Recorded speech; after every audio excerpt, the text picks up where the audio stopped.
What up, OGs? We are here. We are back.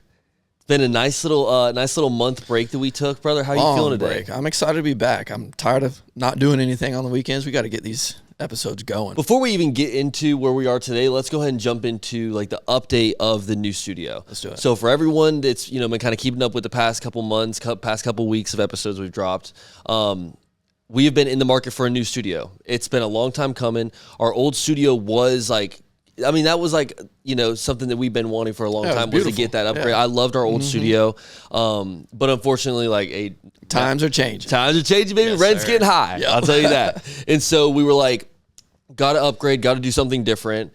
And we're currently there's a couple places kind of on our radar that we're looking at. We want to go big for you guys. You know what I mean? Like every studio upgrade needs to be better than the last. Yeah. And there's gonna be some changes in our new studio that people are gonna like a lot. We're gonna add a lot more there's different aspects of the show that we're going to add to. It's going to be more than just a studio. More than just a studio. Yeah. There we go. That's a good way to put it. But for today's set, as everyone can see, we're kind of surrounded by Jaguars merch right now. We are at the one and only 904 pop-up shop. Shout out to the man, Mark, for having us in here today. You guys are going to love this episode. We are super pumped on it. So I'll be honest, this was an episode that we were going to plan on doing in the new studio. Mm-hmm. But with all the dope shit that he's got going on right now and all the things he's doing, I was like, we got to get it in. Yeah. And then I think it was him or one of us, like we mentioned, it would be really cool if we did it at the store, did an episode there one day. And sure enough, boys, here we are. This shit's beautiful. Happy to be here, bro. It. I'm stoked for today's episode. Yes, sir. Nonetheless, let's jump into Win of the Week. Go ahead and get this thing kicked off. Let's go. Man, this is episode, what is this, 114? I think so. This is episode 114, baby. So we're cooking through this season 2. Let's go ahead and jump into the Win of the Week. Let's go. All right, perfect, buddy. You want to start us off? Yeah, I'll go first. My win of the week, I'm going to keep it simple this week, but it's something that I just, I think it's very important, and that is beard oil. Beard oil is it's good for you. It makes you a better smelling man, better looking man. Okay, explain this to me because I don't know shit about beard oil. Obviously, you don't know shit about beard oil. I might need some beard oil. You know what I mean? Does it make your shit grow? No, I had it before the beard oil, so I think you got to have the beard before the oil. There might be some shit you can do like the roller. I don't know if that's real, but so what's beard oil? What is beard oil? It just keeps it shiny and it smells good. It looks shiny. Every freaking 30 seconds to a minute, I get a whiff of my beard, and let me tell you, if you feel like you smell good, you look good, you feel good. I love it. Beard oil. Hey, shout out to it. Shout out Beard Oil. If there's any beard oil companies want to sponsor this podcast, we're ready. I'm growing my beard out too. Beard bottle right here for you. I'm growing it out too. Did I tell you that? I'm just going to get bigger. You going for that James Harden? I think I'm going to get a big beard. It's going to be shaved. No way. I swear. Dude. I didn't get it trimmed last haircut. He's getting thick. It does look thicker than usual, I will say. Yes, sir. That beard getting THICC. Yay. What's your win of the week? Okay, so I have 2 win of the weeks this week. One is actually from last week, but since we haven't been recording episodes for the past couple weeks, I figure I can slide it in there a little bit. But my first win of the week is the Jaguars have a bye week this week, so we are not losing, We're not going to lose. We're not taking that L. That's so bad. That's horrible. No, dude, the Jags have just pissed me off this whole season. I mean, we had Mia O'Brien on to start off season 3 and just to kind of have her predict what the Jags were going to do this season. And bro, it has been a fucking shame, I will say, bro. It's been semi-embarrassing to be a Jags fan this year, bro.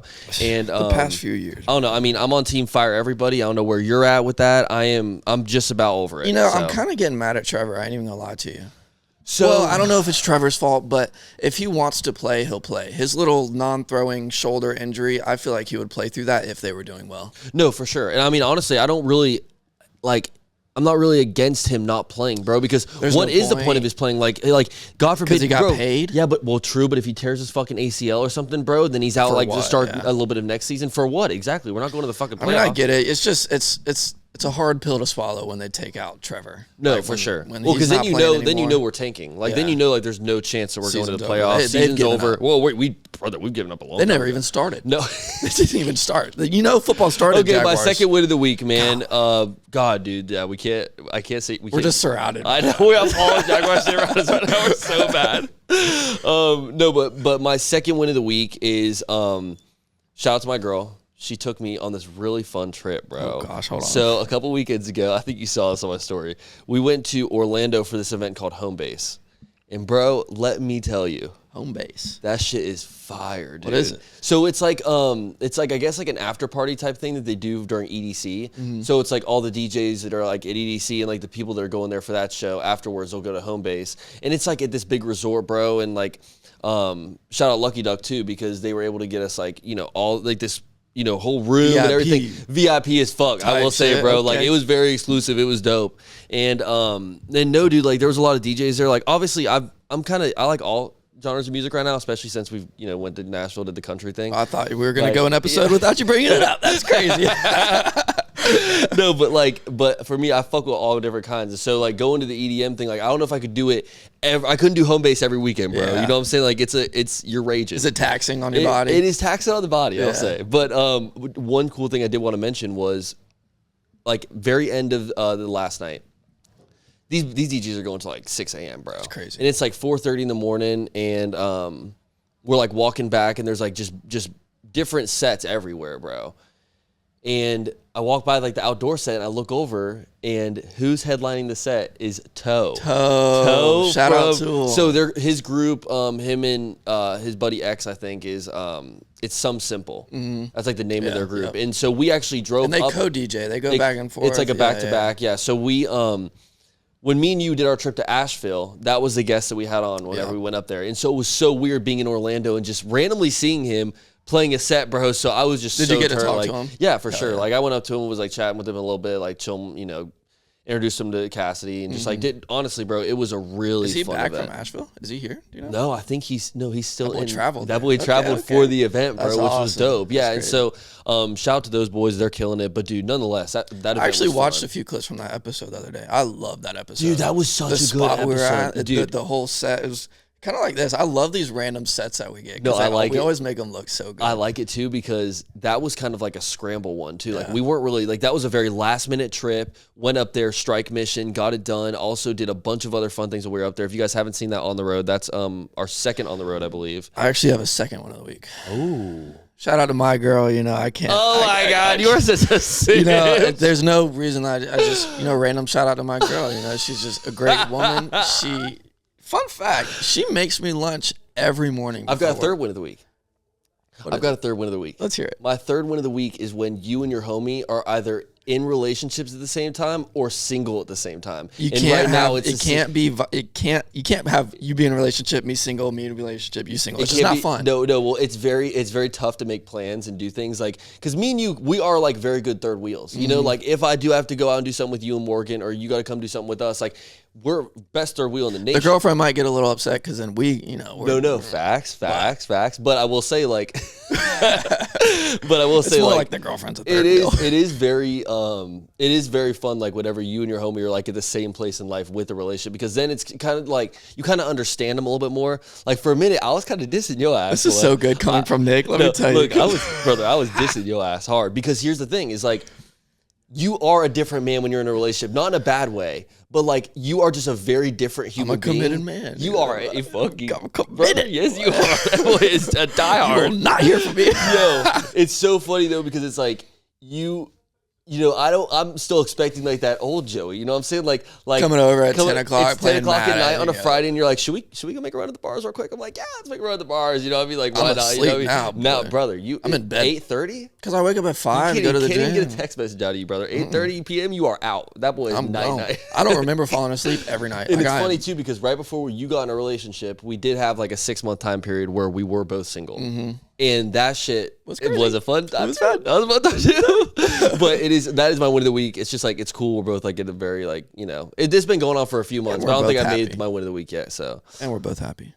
Very happy. Shout out to our girls. Okay, so also when this episode comes out, they're gonna be right before or right after Thanksgiving. My favorite time of the year. You know we gotta talk Thanksgiving real quick. Just something real brief before we get into today's episode because I'm really excited for this one. What's your top 5 dishes? Top 5 is crazy. We should do top 3 instead. Okay, top 3. Okay, yeah, I like that more. So if we're gonna go top 3, I've got to go stuffing. What kind of stuffing? There's so many. Just the cubed ones, just like the normal regular cubed ones with like the good seasoning. I really don't give a fuck. I honestly don't really fucking know. I'm gonna be straight up. I want to say turkey, but really turkey's kind of dry to me, bro. Like I'm not like a huge fan. It's got to be dark meat if it's turkey. Yeah, maybe. I know you love dark meat. I'm trying to think. So mac and cheese. I love like some good mac and cheese with the breadcrumbs on top. It's got to be in the oven. Oh, duh. Well, what are you doing? Fucking Velveeta or something? Yeah. No, dude, hell no. The little bowls that you put in the microwave. Hell no, bro. That should be illegal. And then I'm going to just keep it simple. Mac and cheese. Or, I'm sorry, mashed potatoes. Mac and cheese. Cool, mashed potatoes. Okay. Mashed potatoes, bro. I'm a big mashed potatoes guy. I think, like, especially if you can throw, dude, sometimes people throw some cheese in that motherfucker. And the mashed potatoes. Ooh, bacon bits. Bacon bits is fuck. Brother, I'm sold. You like chives, the little green onion things? Yeah, I don't mind them. It's like them. I'll suffer through it. You know what I mean? Damn, like, I really don't. I mean, I don't like, it's not like I'm not putting them on there just like for fun. Yeah. You know what I mean? But if they're on there, I'm not tripping. I'm putting them on there. Really? Yeah, I like them. My top 3, number 1, I'm going to hit everybody with the sleeper cranberry sauce, brother. That is a sleeper. That is because I'm not addicted to the cranberry sauce like you are. Like I'm pretty sure you even brought this up last year for Thanksgiving. I'll bring it up every fucking year. You love that cranberry sauce, and there's people in my family where they're kind of like they're iffy on it too. But at every party, bro, every Thanksgiving party, from the can too, dude. Some people swear by that shit, bro. I tell you, I love cranberry sauce. The can is good. Like when you pull it out of the can, it kind of like sinks down and does its little thing. Sometimes it makes a noise. Yeah. Anyway, okay, number 2. Number 2, I'm gonna do green bean casserole. Interesting. I do like green bean casserole. Interesting. My little sister. Shout out my little sister. I never gave her a shout out on this, but she makes some good green bean casserole. Really? Hell yeah. My mom taught her, but okay. my sister makes it. All right, good luck. What's the last one? And then the last one, I want to switch to dessert, but cranberry sauce is kind of like dessert to me. I'll do ham, honestly.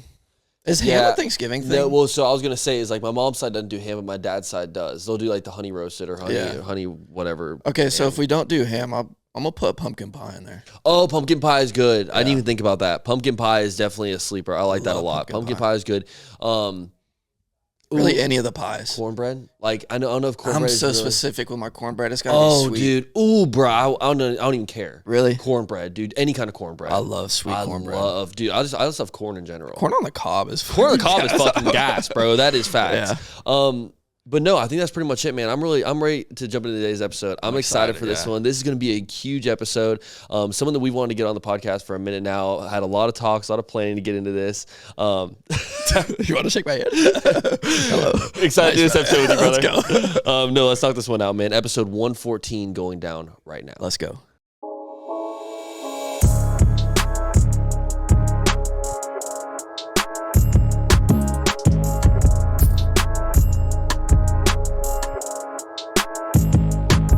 What up, OGs? We are here, episode 114 going down right now. Y'all, I am stoked for this one. Obviously, as you guys can see, we are in a very, very different looking setup than we're usually in, but I am very excited for this one. Of course, I'm here with my brother, Joey Allen, but ladies and gentlemen, give it up for today's guest. He is the creator of 8103 Clothing, the 904 Pop-Up, one of the biggest pop-up festival things in the city right now. They've definitely got a chokehold on this city. Ladies and gentlemen, give it up for the man himself, Mark Braddock. How you doing, man? Good, how are you, Nick? Thanks for having me. Joey, what's up, brother? Thanks for having me, dude. Bro, it's a pleasure having you on today, man. Definitely. So we actually, I've been, seeing everything you've been doing in the city for so long now. Sure. You've got stories for days, bro. I just remember like being a kid and going to like the 8103 store, like way back in the early days, bro. You know what I mean? And 100%. It's just like, it's so cool to finally get you on the show after being, such a long time fan. Definitely. You know what I mean? So I'm excited for this one. I've got a ton of good questions for this one. I know Joey's excited for this one as well. But dude, let's jump right into it. Let's go ahead and just paint the picture for the audience. All the people that aren't in Jacksonville, you know what I mean, that haven't ever heard of 8103 Clothing before. For sure. What is it, man? All right. We got to start from day one. So 1981 to 2003 is a birth and death year of my older brother. I was going to school for fashion design. He unfortunately passed away from an Oxycontin overdose. Found him dead. Definitely flipped my personal life upside down. Damn. Got withdrawn from school. I was currently going to school in Tallahassee at TCC. I was continuing my fashion design and merchandising, into the school program, if you will, and that life curveball, really changed a lot of things for me, and got withdrawn from school, came back here to Jacksonville, and basically started to go to school for business management. I actually did a business plan on 8103. They failed me for it, so I dropped out of school and I started 8103. That's crazy. No way. For sure. Dude, that is funny. Do you think that was like a big like motivator for you whenever you like did that kind of put a little bit of like gas to the fire when you were first about to start 8103? Like I'm gonna prove these people wrong. 100%, man. It was just like there was a fire that was lit under me after my brother passed, and it was definitely a big grieving process in the beginning in regards to a lot of like what my graphics were looking like, if you will.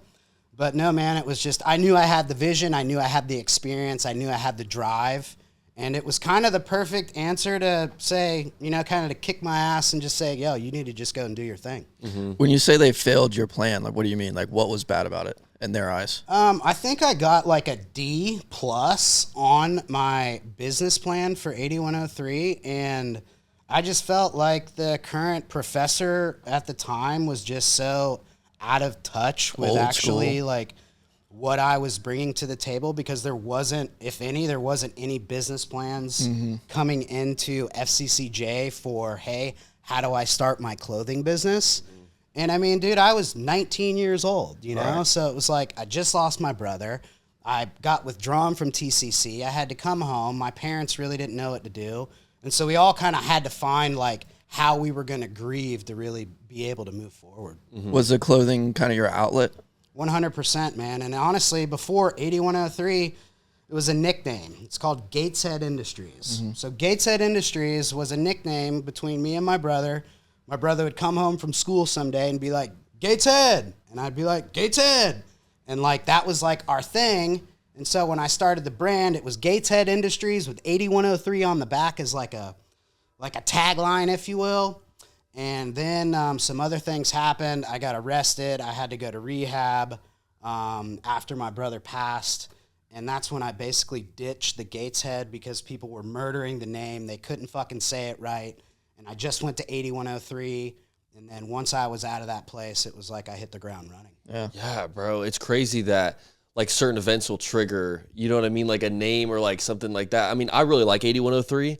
I think for most people, they're going to hear it and they're going to have no idea what it means. Sure. You know what I mean? And nowadays it's like very difficult to, like you'll see a lot of brands will do it where it's like the name, like you really can't even see the name in any of the pieces that they're making or anything like that. But with 8103, you did a good job of kind of giving it like an identity. Definitely. You know what I mean? Like it was funny because it seemed like every piece that you would drop would have like some kind of motion behind it. Like me and Joey know this with the merchandise thing. Like we've just kind of gotten into like doing our own like line of merch and certain things, and you kind of see what pops and what doesn't. For sure. And you're like, for us, we think everything is fire. That we're Right. putting out. We love like, it all. but like you see certain things, you're like, damn, how do we not sell like more than 10 of these? Yeah. You know what I mean?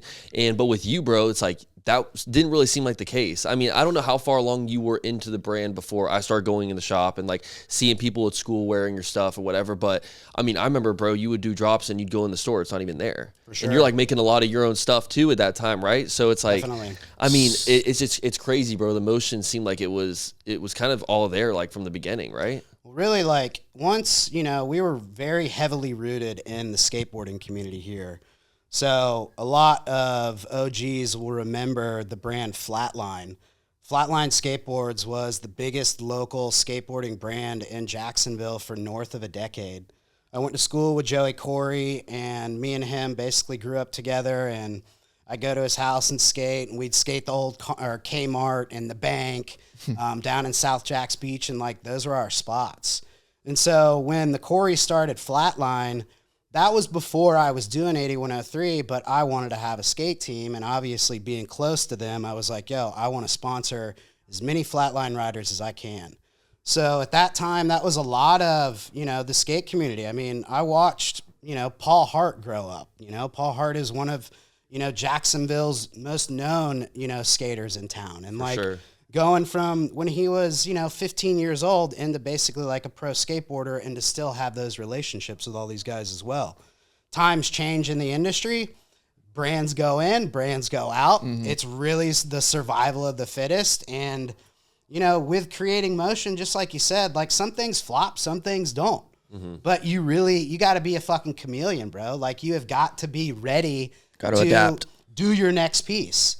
And sometimes like those pieces that you put like, man, I think this is going to be such a fire concept. Maybe you reach out to a designer that's, you know, going to charge you a little bit more or something. And then you get it back and it fucking flops. Yeah.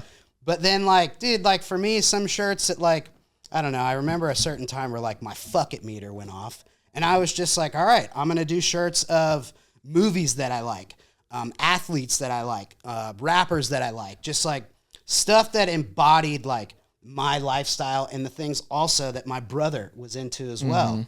And just tied those things together. And that's what really opened up 8103 to where people stopped asking what it meant before. And then they would ask after. And it was like a fucking insurance policy, bro. It was like, oh shit, that's not like just some random 4 numbers, or that's not an address or something. It's like, yeah, no shit. Like, this is 1981. This is 2003.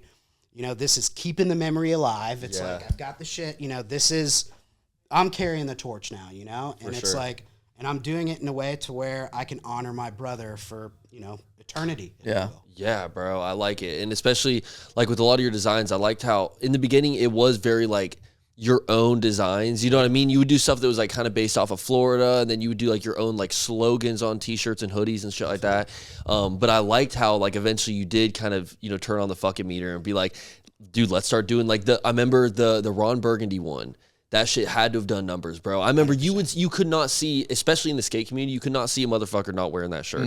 I mean, it was like anywhere you went, you'd see people wearing it. And then the Drunk, Stone, and Brilliant stuff, like that shit went crazy. Do you think, you know, also one lane that you were kind of in when you were doing the clothing and stuff was like getting all these celebs in there, like doing the collab with Dizzy Wright. Obviously, we've all seen Wiz Khalifa wearing the clothes. Sure. Mac Miller back when he was shout out to him. Shout out Mac Miller, Definitely. R.I.P. Like, do you think that kind of boosted the brand a little bit more too whenever you start getting those guys wearing it? 100%. And man, that was a really, I got to take myself back in time a little bit. So that was when, you know, stylists were reaching out to me to say, hey, like 50 Cent stylist was the first.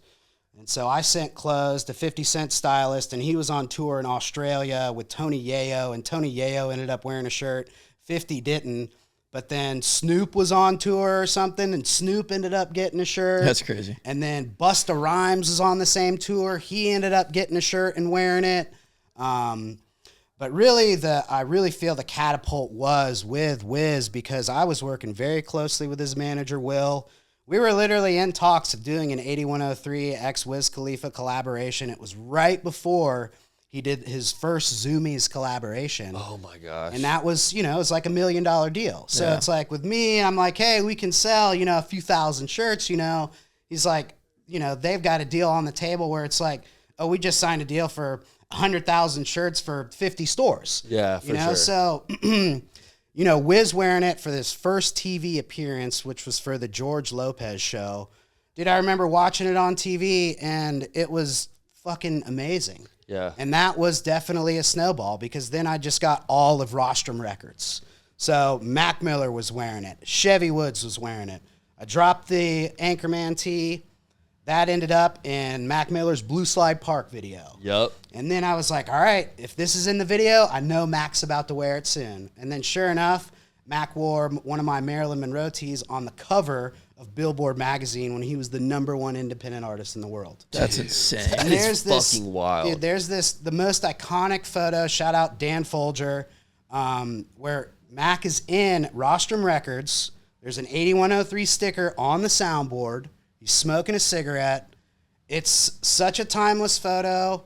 And man, like, that sticker's going to be there forever. Did it feel good, like, for, like, your brother, like, to carry it on? Like, you feel like this whole moment is... Well, then it really goes outside of, like, cool. It goes outside of, like, you know, that these guys are rappers and they have these huge platforms and they're wearing my brand.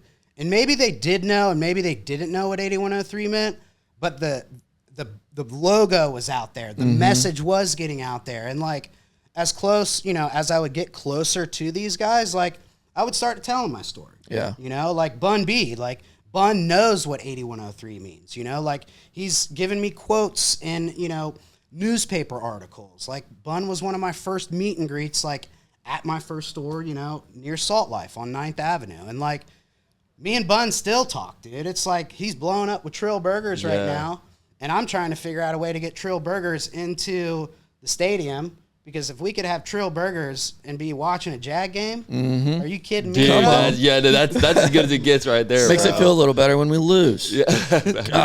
No, dude, that's sick. It's more than a cosign, it seems like. When you see some of these guys, like, you know, just having the sticker somewhere or rocking a T-shirt or whatever, it's like, it's just got to be cool, bro, that it's someone like Mac Miller. Like, we all respect his taste so much. You know what I mean?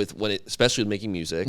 But, I mean, also that dude's always had sauce. Yeah. You know what I mean? Like, he's just him, bro. And so when you see someone like Mac Miller, Wiz Khalifa, repping something, like, it's more than a cosign, bro. It's like, I have to have this. Yeah. You know what I mean? Sure. So that shit's dope, bro. And, I mean, specifically, the Dizzy Wright one was really cool because it kind of, like, had its own vibe. That whole collaboration or whatever it was you guys were doing, it was like, you would see him, like, he would do all his videos, and he'd be wearing the 8103. Sure. And during that time, you were starting to get into, like, the tie-dye lane, I believe. Yep. You know what I mean? And, I mean, dude, some of those prints, one that stands out like crazy. I remember I had this hoodie, okay? It was the Walter OG. Like, for everyone, the real 8103 OGs remember Walter back in the day. And I remember going into the store, and you'd see Walter. He's always just like the store dog, right?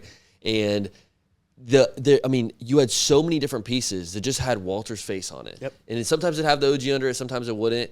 And I remember I had to have the hoodie. This is before I'd ever And even... Walter was your Frenchie, right? Yes. Yep, that was the Frenchie. Yep. And it was like the Frenchie would be like on the pocket or it'd be big on the back or something like that. And it was a tie-dye hood. It was just hard, bro. It was like that's probably one of my favorite pieces you've ever dropped. And it was cool too because at that time, like, obviously we hadn't started off grid. You know what I mean? Like, I had no idea I wanted to, like, be an entrepreneur or go down this lane or do anything like that. But it was just like, as a fan of, like, clothes, bro, that was just a dope fucking hoodie. You know what I mean? And Definitely. I feel like it did kind of, I don't know if it sparked that same, like, love for me putting it, like, Jag Nation. Obviously, anyone that knows this podcast knows my dog is on a lot of our old merch we used to do when we had a clothing brand. I don't know if that ignited any of that, but it definitely made it seem like it was a good idea. Yeah. Sure. You know what I mean? Like, seeing you have so much success with it, I'm like, well, I love my dog. Victor can be everywhere. Like, you can be a fucking model. You know what I'm saying? Like, let's get you on some shit. So, and I remember we did the stickers where we had our graphic designer, Randy, back in the day. He did a mock-up of Jag Nation of, like, his face with the red bandana on and, like, all this shit. And I remember, like, to this day, that's, like, one of my favorite stickers. I still and, have like, it on my water so many bottle people, at home. dude. And it was cool because it was like we went to Tallahassee one time and we had a couple of, like, connections in Tallahassee, but we would just go out there. We would just send them, like, stickers everywhere. We'd go out to the fucking bars, just give stickers to people. Sticker bombs. Just of, like, the clothing brand. Like, Guerrilla this marketing. was way before the podcast. Right. And I remember we were leaving the club one night in Tallahassee and we seen someone had a Jag Nation sticker on the back of their car. And I was just like, it's so amazing. I was pretty fucked up too, but I was like, I was in tears about it, bro. Cause it's like just that cosign, bro. You're like, someone likes it. You know what I mean? Sure. Like, you feel like your dog is famous, you know, but tell me about that collab, bro. Like how, you know, I guess did Walter Walter must have end been up such a there? huge part of your life at that point, you know? Well, to start with Walt, there was a trend going around where everybody was putting, like, Doberman pinchers and snarling dogs and open mouths, and it was like this kind of more scary look. And, like, I had this photo that came from my phone that I made into a halftone, and it was just him sitting there. His ears were up, and I put OG under it to have, like, a little Gucci-esque type feel to it, and the shit just popped off like wildfire. Like, every celebrity that I never thought was going to wear it wore it. So when Bun came here for our first meet and greet, I picked him up from his hotel. He was coming off the elevator, and he was wearing the Walter shirt. I was wearing the Walter shirt. And I was like, yo, bro, nice shirt. And he goes, thanks, dude. My homie gave it to me. And then, you know, we have photos together where we're both wearing the shirt. And it's like, it wasn't like one of those things where you, like, see somebody wearing a shirt and you're like, damn, you got the same shirt on as me. I got to go change. It's like, damn, like, you know what's up. Right. Yeah. Like, you're in the fucking crew. And it was just so cool. And, like, so from there, I mean, Kid Ink wore it in music videos. A huge artist from Spain had the tie-dye hoodie as his cover image for his album drop. That's insane. Is on YouTube, and that is probably I know it's in the millions of views. Yeah. It could be in the hundreds of millions of views right now. Walter lives on. Walter, Dude, that dog definitely lives on, bro. Dude, That people shit's would literally crazy. just come in my store and they would take a selfie with my dog. And Try they to would put it on leave. a shirt. No, they wouldn't even buy anything. They were just like, yo, is Walt, where's the OG? No way. Where's the OG? And it's like, they get it. No, I can literally see it in my head. And it's just like a kid just coming in. It's like kind of thinking he can't do it, but he can. Yeah. And he, like, goes next to my dog and he's like, putting his phone up, and I'm just like, this is hilarious, But no, man, I mean, he was a fixture. He was very much implanted into the brand, and at that time, there was only one other brand that was doing like French Bulldog stuff, and it was Benny Gold. Benny Gold was a company out in California. Benny Gold is a legendary designer and OG. His dog name was Levi, he was doing the same type of marketing, but a little bit different. And so I obviously, like being the East Coast version of that, let's just say, I gave it its space. I'm not a guy that takes sauce from anybody. I will definitely take inspiration, but I will turn that into 8103. I'll make you think it's mine. And so, anyways, like, Walt ended up passing away. Actually, when I moved back from California, he started having seizures and shit. That was super rough. And then I ended up getting another French Bulldog. But even rewinding that, let's go back to Dizzy Wright. So Dizzy Wright, Hobson, Funk Volume, Jaron Benton, they all came to the store for a meet and greet. Dizzy came in, and I had a pair of Skunk Dunks in my glass case. And he wanted the shoes, and I didn't want to get rid of them. But I was like, yo, dude, I'll give you these shoes if we can do a collab. And so I gave him the shoes. We did the collab, and I told him I had some shit. And that's when Drunk, Stone, and Dizzy was born. And that's when Teamwork Makes the Dream Work was born. Oh, my God. I forgot about Teamwork Makes the Dream Work. And that, that was one of his songs. And Drunk, Stone, and Brilliant was one of my OG graphics that, again, like, I got that graphic from...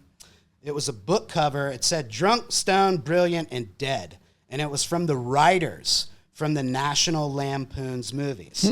So all I did is I just took off the Dead and I just put Drunk, Stone, and Brilliant because that was me. Yeah. I was staying up all night long. I was murdering my bathroom as a dark room, making screens. I would be waiting to do the next T-shirt, tiling films together when I had it in my garage, and I would do it all over again. Yeah. And then once a shirt caught fire, I'm in there printing shirts all night long. And then at that time, that was when like Will Watson was working for me, which this was when Skate Lab was still around. Oh, God, dude. The Jack Speech OGs remember this, bro. We're going back. Dude, so Skate Lab went under. Will didn't have a job at the time. We were, this is when 8103 was starting to, catch some momentum. And this is when Paul was going to school. Paul Hart was going to school at Beaches Chapel. I mean, the kid would literally come over to my house and sleep on my couch while we were making T-shirts. Yeah. But it's like those were truly the days, Shout out Nick Blanco, Will Watson, Nolan Lee, Jason Cologne, Tim Johnson. I mean, the list goes on, and I'm probably forgetting a few. Hold up. Corey Newton, my bad. Jaron comes into the play after, not after, but after all of this, basically. Yeah. But yeah, man, I mean, it's so cool because one, I still have all my relationships with all these guys that used to be on my skate team. Mm-hmm. And so it's just a dope full circle moment to one, see them growing up from where they were until now. And obviously, they still rep the brand. We're still close and stuff like that. For sure. But I mean, like back to the Dizzy Wright, that's when the algorithms on Facebook and shit, Instagram, we didn't have stories then. So, I mean, when we would post something on Dizzy's Facebook, this shit would get 6,000 likes and 1,000 to 2,000 shares organically. Yeah. This is when you could still break the algorithm. There's on no Facebook. For You page or anything. No. If you've got motion, it shows. 100%. And so, like, dude, our first drop, we did 24 grand within about 48 hours. Wow. Jesus Christ. And, then it was just like, and I was like, all right, dude, this is it. Every other week, it was like another 6 grand every single fucking week. And we were just moving the shit out of product. Yeah. And so, but the funny story is that when we lined up that collab, the promoter that had to take them to their next show, which was in Tampa, they didn't have a fucking ride. So I had to drive Hobson, Jaron Benton, Dizzy Wright, DJ Hoppa, my bad, brother, all down to the show in Tampa. Like, I was like the fucking driver. Oh, my God. awesome. That is funny. So it was like, you weren't even mad. You're like a family at this point. No, you're like, yeah. It was fucking badass. This is when Hobson was still wearing those fucking contacts in his eyes. Oh, my God. Like wife beaters and baggy jeans, before that style completely like flipped the script. Yeah. But no, man, I mean, what was really cool about Dizzy, and me and Dizzy are still in touch as well, Karmaloop did an interview on Dizzy when he was like on his tour or something like that, and he had his suitcase with him with all his clothes, and he broke out the Walter hoodie, and I'll remember it forever. He was just like, I got to give a shout out to my boy Mark. He's like, I bring the Walter OG hoodie everywhere I go on every tour I go to. He's like, Walter's my boy, this and that, and I was just like, dude, this is so fucking cool. Yeah. And this was like a camo hoodie with Walter's face on it. He was in New York. He got a photo wearing it. I mean, we were always talking, obviously. Yeah. But like, it was like, that wasn't even like a cosign. It was love. Yeah, facts. And like, it was fucking so cool, dude. And people like, I mean, any dog parent like knows that feeling, bro. It's like, that's your fucking kid. You know what I mean? And it's like, you want, because a dog will never know if it's famous or not. You know what I mean? Like, it can just feel like an enormous amount of love. Ever. It can just feel like all you want is your dog to just, every experience it has is just to be like filled around love, bro. Yeah. And like, Walter lived the dream life, it seemed like, bro. Definitely. I mean, it was like, you almost felt like, you know, like you got to wait for him to approach you if you went into the store. You know what I'm saying? Like, that's the fucking owner right there. You better back off. Sure. And no, dude, like, it's so funny to look back at that shit, man. And just like, those really were the glory days. Like, I mean, shit, like, you know, sometimes me and Joey feel like now we're living in the fucking glory days. But like, I remember being a kid, bro, where it was like, I'd ride my bike all the way from the corner of the beaches up to your store, buy Salt Life.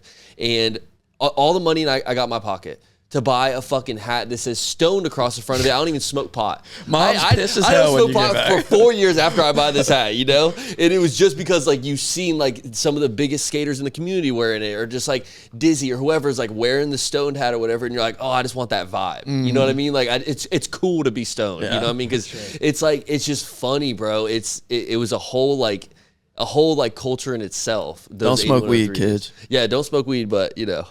But it's cool. It's cool. It's cool as fuck still, don't worry. At that time, like Caribbean Connections around here, which is like an old shop at the beach too. They've been around forever. So I had a shirt and it was a Cheech and Chong and it said Buds on it and it was them smoking together, whatever. And like it was a shirt that like my mom would like never let me wear to school.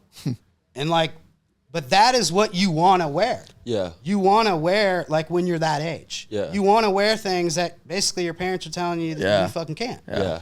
And so if you go to school and, you know, you get away with it and you don't have to turn your fucking shirt inside out and you're like, you're top dog. Your shit, like, it's kind of fucking cool. Yeah, you know? Exactly. Especially, like, when it is in middle school or even like when you're a freshman or a sophomore, you know, and you're still like green into the game. No, for sure. My thing was tank tops in high school. Yeah. You were not allowed to wear tank tops, but boy, I was wearing them. I'd get sent to the office every day for a tank top. Bro, and it's so funny because at that time, I mean, you were a skinny motherfucker back in these days, bro, and you wear that tank top with pride, boy. I look good. You know what I mean? Now, if you miss too much. It was a Hollister fucking tank top. That shit was so bad. You'll be out of the gym for 2 weeks and you won't put a tank top on. You know what I mean? But back in the day, well, you'd own that tank top. You know, I was big funny. For a 14-year-old. You did, yeah. 120 pounds. Dude, you had some tank tops too that you dropped as well, though. You went through a tank top phase Definitely where like went through a tank top phase, man. I mean, we're in Florida and it's hot as hell, and I mean, shit, like,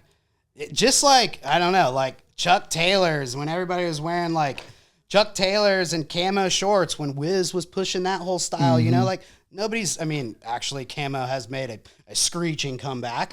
But I mean, like, styles and fashion, this is one big recycling system. Yeah. Yep. All trends recycle. Fads definitely go away. They will come and go because they cannot sustain. Mm-hmm. But once it starts to trickle in and basically, you know, you see like more of the masses and then you'll see like the Abercrombies and the Gaps and like the bigger brands that can just produce like camo on their cut that they've had for fucking 30 years just because it's a relevant print. Mm-hmm. Just like Jaguar print this year. There's fucking Jaguar print everywhere, or a cheetah print this year. And it's like, is it the year of the Jag or the cheetah print this year? Yeah. And I mean, you could say the same thing about camo. Like, trends just, they come and go. Camo never leaves Florida, to be fair. Dude, that's facts. Like, in Florida, it's a great place to have it, too. Well, that's why, I mean, for me, like, I grew up hunting.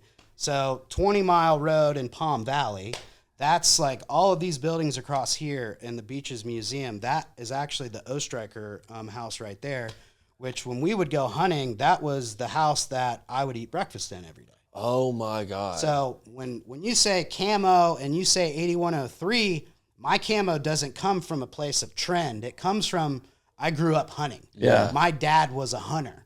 Like when he wanted to go get his piece, he would get in his car, go to Palm Valley and just go mow grass just so he'd be outside. Yeah. Yeah. And like, it definitely was instilled into me. And that's where for me, like camo has just always been a part of 8103. Like the vest that I, had on earlier, that's my dad's vest. Oh my God. I've had that, obviously since he's passed, but like, if ever I'm doing something like that's really personal, personable or personal, like, when I got engaged, I was wearing my dad's vest, my dad's shirt. I mean, this is my dad's wedding ring, you know? So it's like, I want to try to keep a piece, not only in my heart, but bring a piece of either like my physical. mom, my dad, or my brother with me. So it's like, we're all fucking there. Keep the memory alive, baby. The memory alive. And one thing that I did want to ask was, you've obviously been doing the manufacturing thing for so long now too. Has that been since day one? You've always made your own shit? So I wouldn't say since day one. So early on, I wanted to do a lot of all over prints, oversized prints, printing over seams, stuff that a lot of these screen printers weren't doing here in town and still aren't doing. And so then I was like, fuck it. I'm buying my own printer and I'm going to do it myself. Mm-hmm. And then I created my own techniques to make all over prints. Mm-hmm. And that's when I was selling back in the Karmaloop days. I mean, I had a purple haze tee, a sour diesel tee, Northern Lights tee, and it was pot leaves all over a shirt, different colorway. This was before the Huff socks. Oh my God. This was before that, you know? And this was before, like that trend became a trend.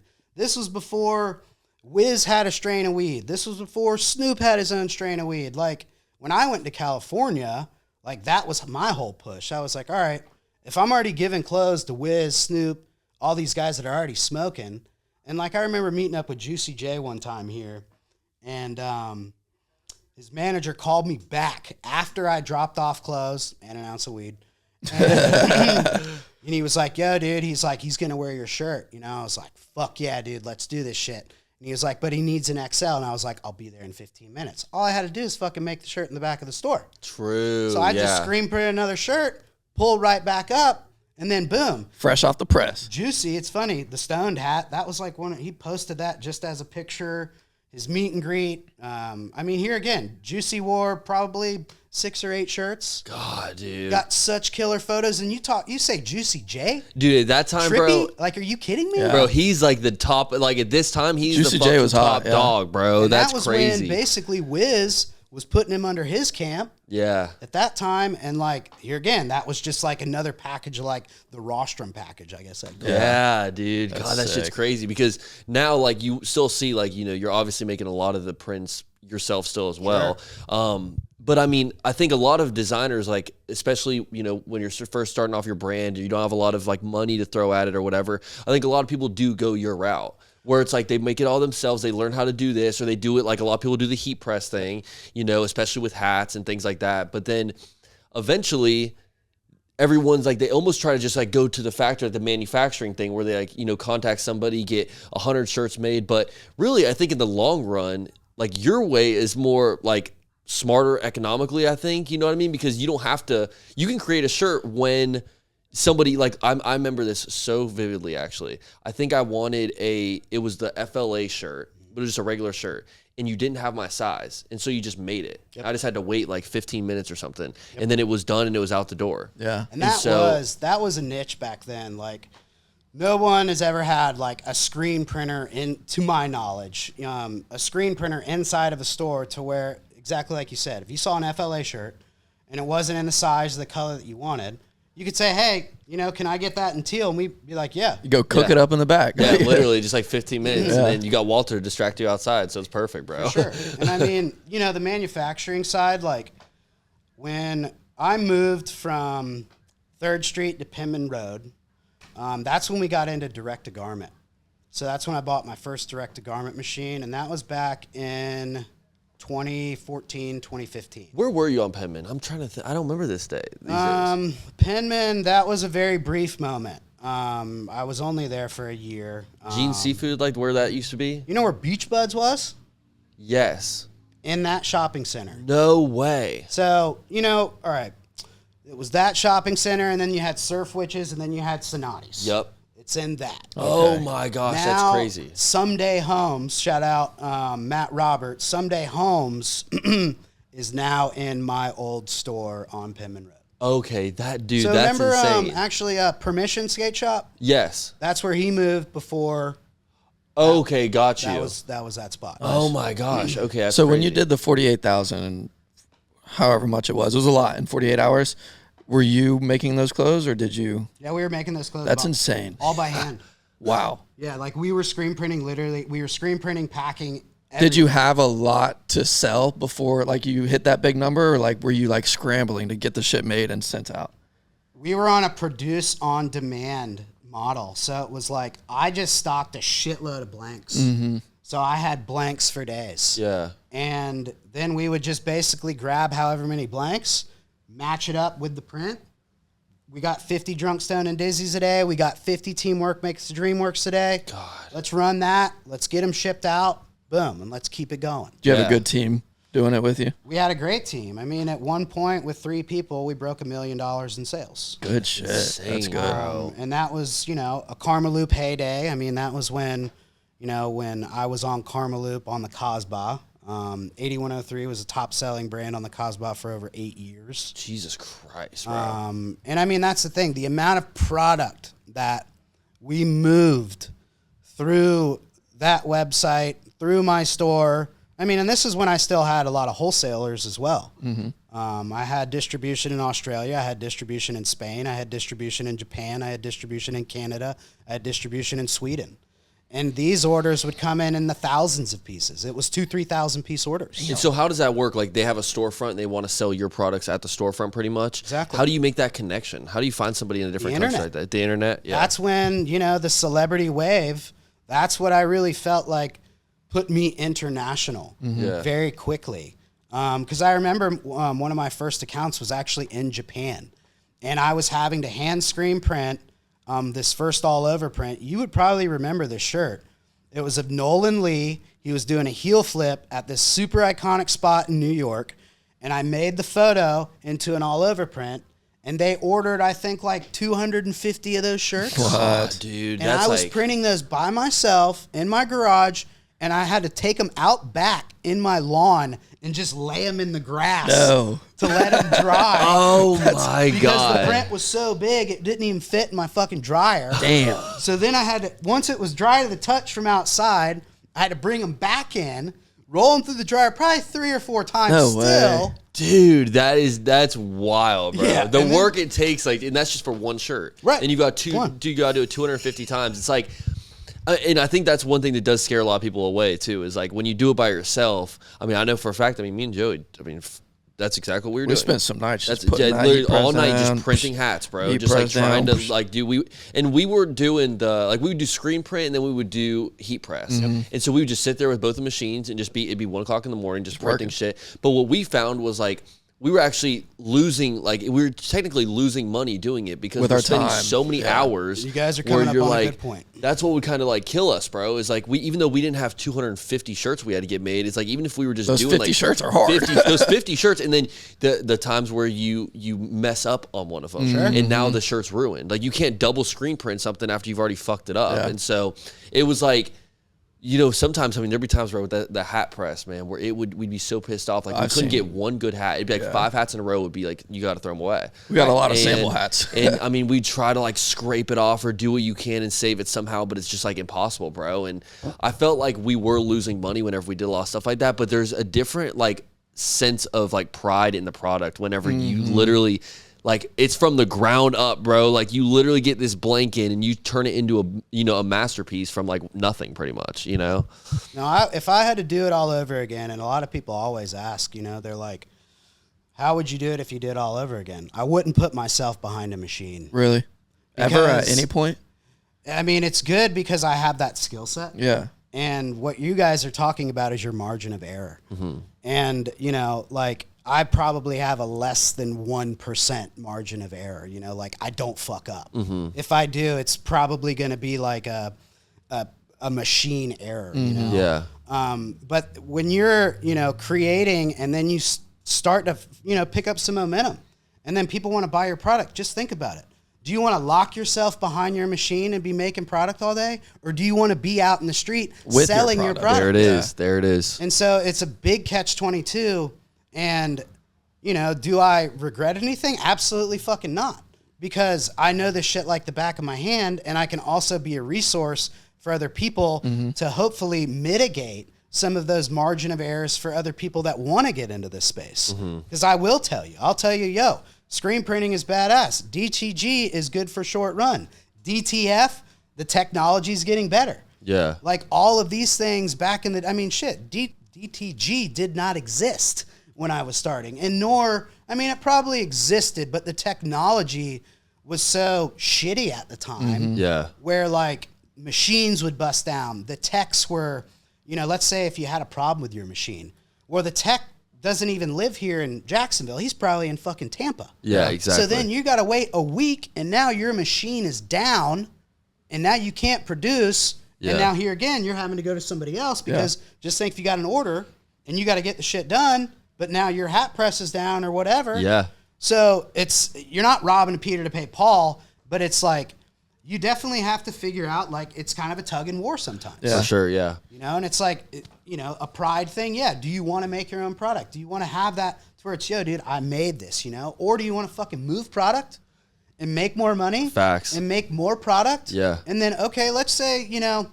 I think when you're making stuff, like, do it on a test run. Make 12 pieces. For sure. Test the market, see where it goes, then go to production. Because you can get screen printing done so much more cost effectively. Yep. And then if you got to move 24, 36 shirts, that's not that big of a deal. For sure. And if they fuck up a piece, it's not on your $11 blank that you just paid for. Right. And so that was like a big thing too, bro. It's like, even though we're getting hats for like, I think at the time we get them for like $3 or $4. It was like the cheap little like trucker ones with the foam.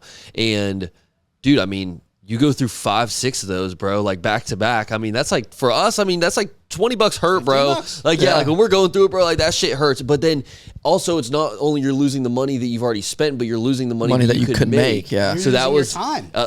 Dude. Time is money. It was a frustrating period of time when we were doing that. And I think like even if the podcast hadn't taken off the way it did, like in those early phases, we're like, all right, fuck this brand shit. We would have eventually gotten away from doing it ourselves. You know what I mean? That's why I kind of respect you still doing a lot of the stuff yourself, because it's like, Jesus Christ, bro.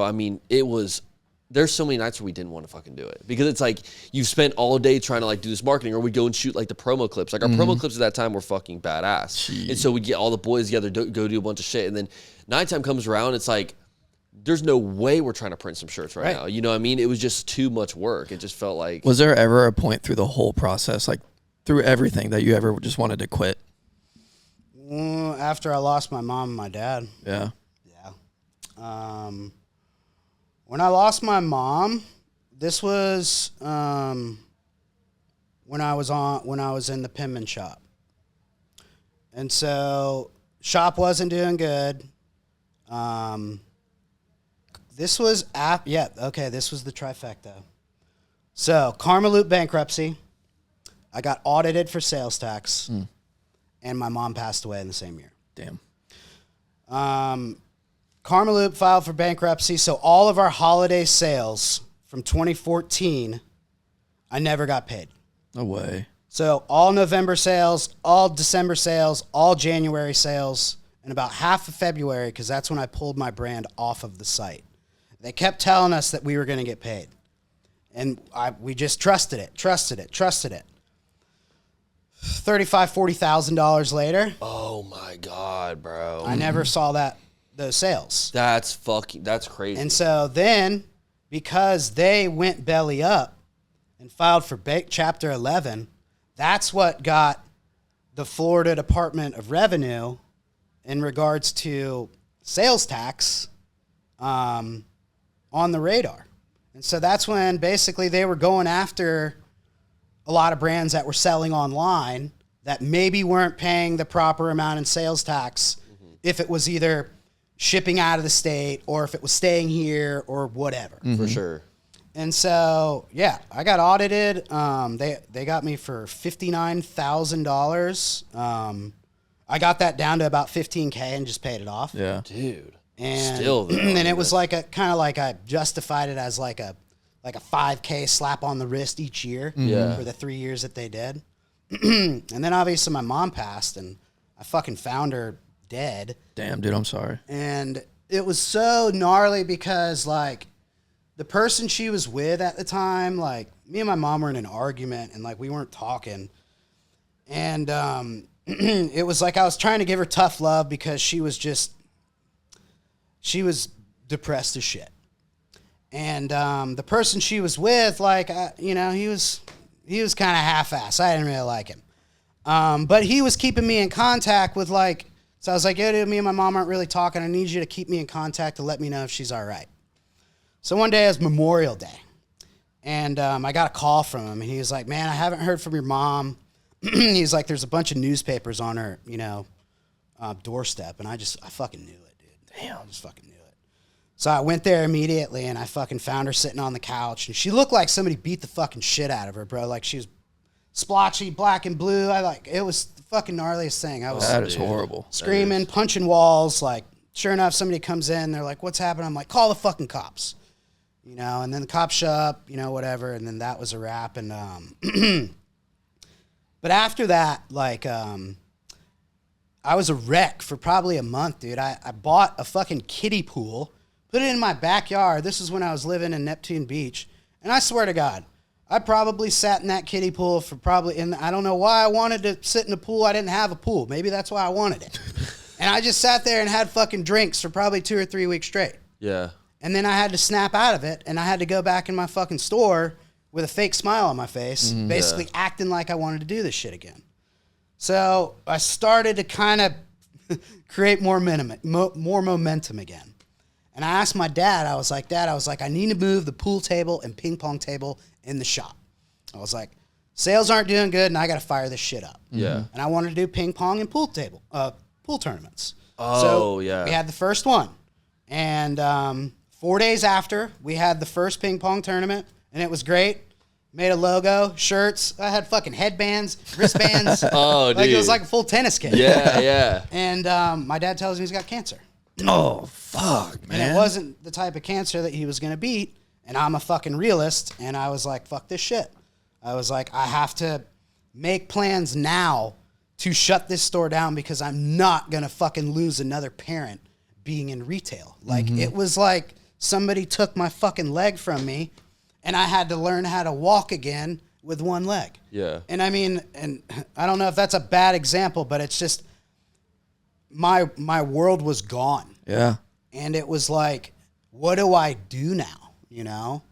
And I remember when my dad was like getting towards the end, because he had stage 3 anorectal mucosal melanoma. And then it went to his fucking brainstem. And it was a fucking wrap after that, And I was telling him, I'm like, Dad, I'm moving to California. I was just like, I've got to go. I was like, I can't get away from I'm sorry for your loss. Like, everybody knew my story at that point. Yeah. From my brother, then to my mom, and then my dad. I was like, I couldn't fucking run away from it. And it was hard as fuck, bro. And I had to get the fuck out of Dodge. And so I went out there and I started to work for a cannabis company called the Legion of Bloom. One of my best friends, Brant Collings. What up, brother? I went out there and he, funny story, a little bit light to the situation. I haven't seen him in a while. I think I can talk about this. He showed up at my house with a pound of cherry AK-47. Nice. And I was like, what the fuck, dude? And he was like, this is what I've been doing the last 10 years. And I was like, well, I need to go fucking see you. Yeah. So, and that's when I had this whole concept that I was going to be doing 8103 strains for my brand because I had Wiz, I had that. Yeah. And if I'm in California, then I can fucking drive from NorCal down to LA. I can give you a pack and we can do the same thing I did in Florida. Yeah. But now I'm in your backyard. Yeah, for real. That's crazy. And so I remember we went to one show and they gave me a cut. And we were basically calling headband the 8103 headband. We didn't, strain hunt. We didn't actually have, it wasn't genetics that was specific for 8103 headband. It was just a headband strain they were like, you can just rename it. And I was like, fuck it. Yeah. I was like, I'm going to rename it. I'm going to brand it. I'm going to make a logo for it. And we're going to fucking push it. And so we went to, I'm losing it. It wasn't a Cannabis Cup. It was another one of those trade shows because that's what was my job for them. Because I had all the trade show experience with 8103. Mm-hmm. I've been to Magic. I've been to Surf Expo. I've been to ASR. And I've set up, 8103 in regards to, in trade shows. And I was like, I will make you basically look like the Cookies, of the cannabis space. Yeah. And Cookies at that time was like that newer brand that was on the rise. Burner, was basically making that crossover. He was doing the collabs with Wiz, etc. And that's when those brands, and especially his clothing brand, was starting to fucking catapult. Yeah. And so for me, like, I was like, man, I can get in here. I can do this. And they're like, my dudes, they're like, we have to grow 500 pounds of this shit, to make it work. And I was like, no. And he was like, well, let's say we put it in 30 of our stores and it sells out. What are we going to do for the next run? And I was like, grow more. Yeah. And that was when I was extremely green to, harvest times, how long stuff takes, like whether we're going to be doing light depth, whether we're going, going indoor, whether we're doing full, outdoor sun grown. Like there was so many different things and I was just learning the whole thing.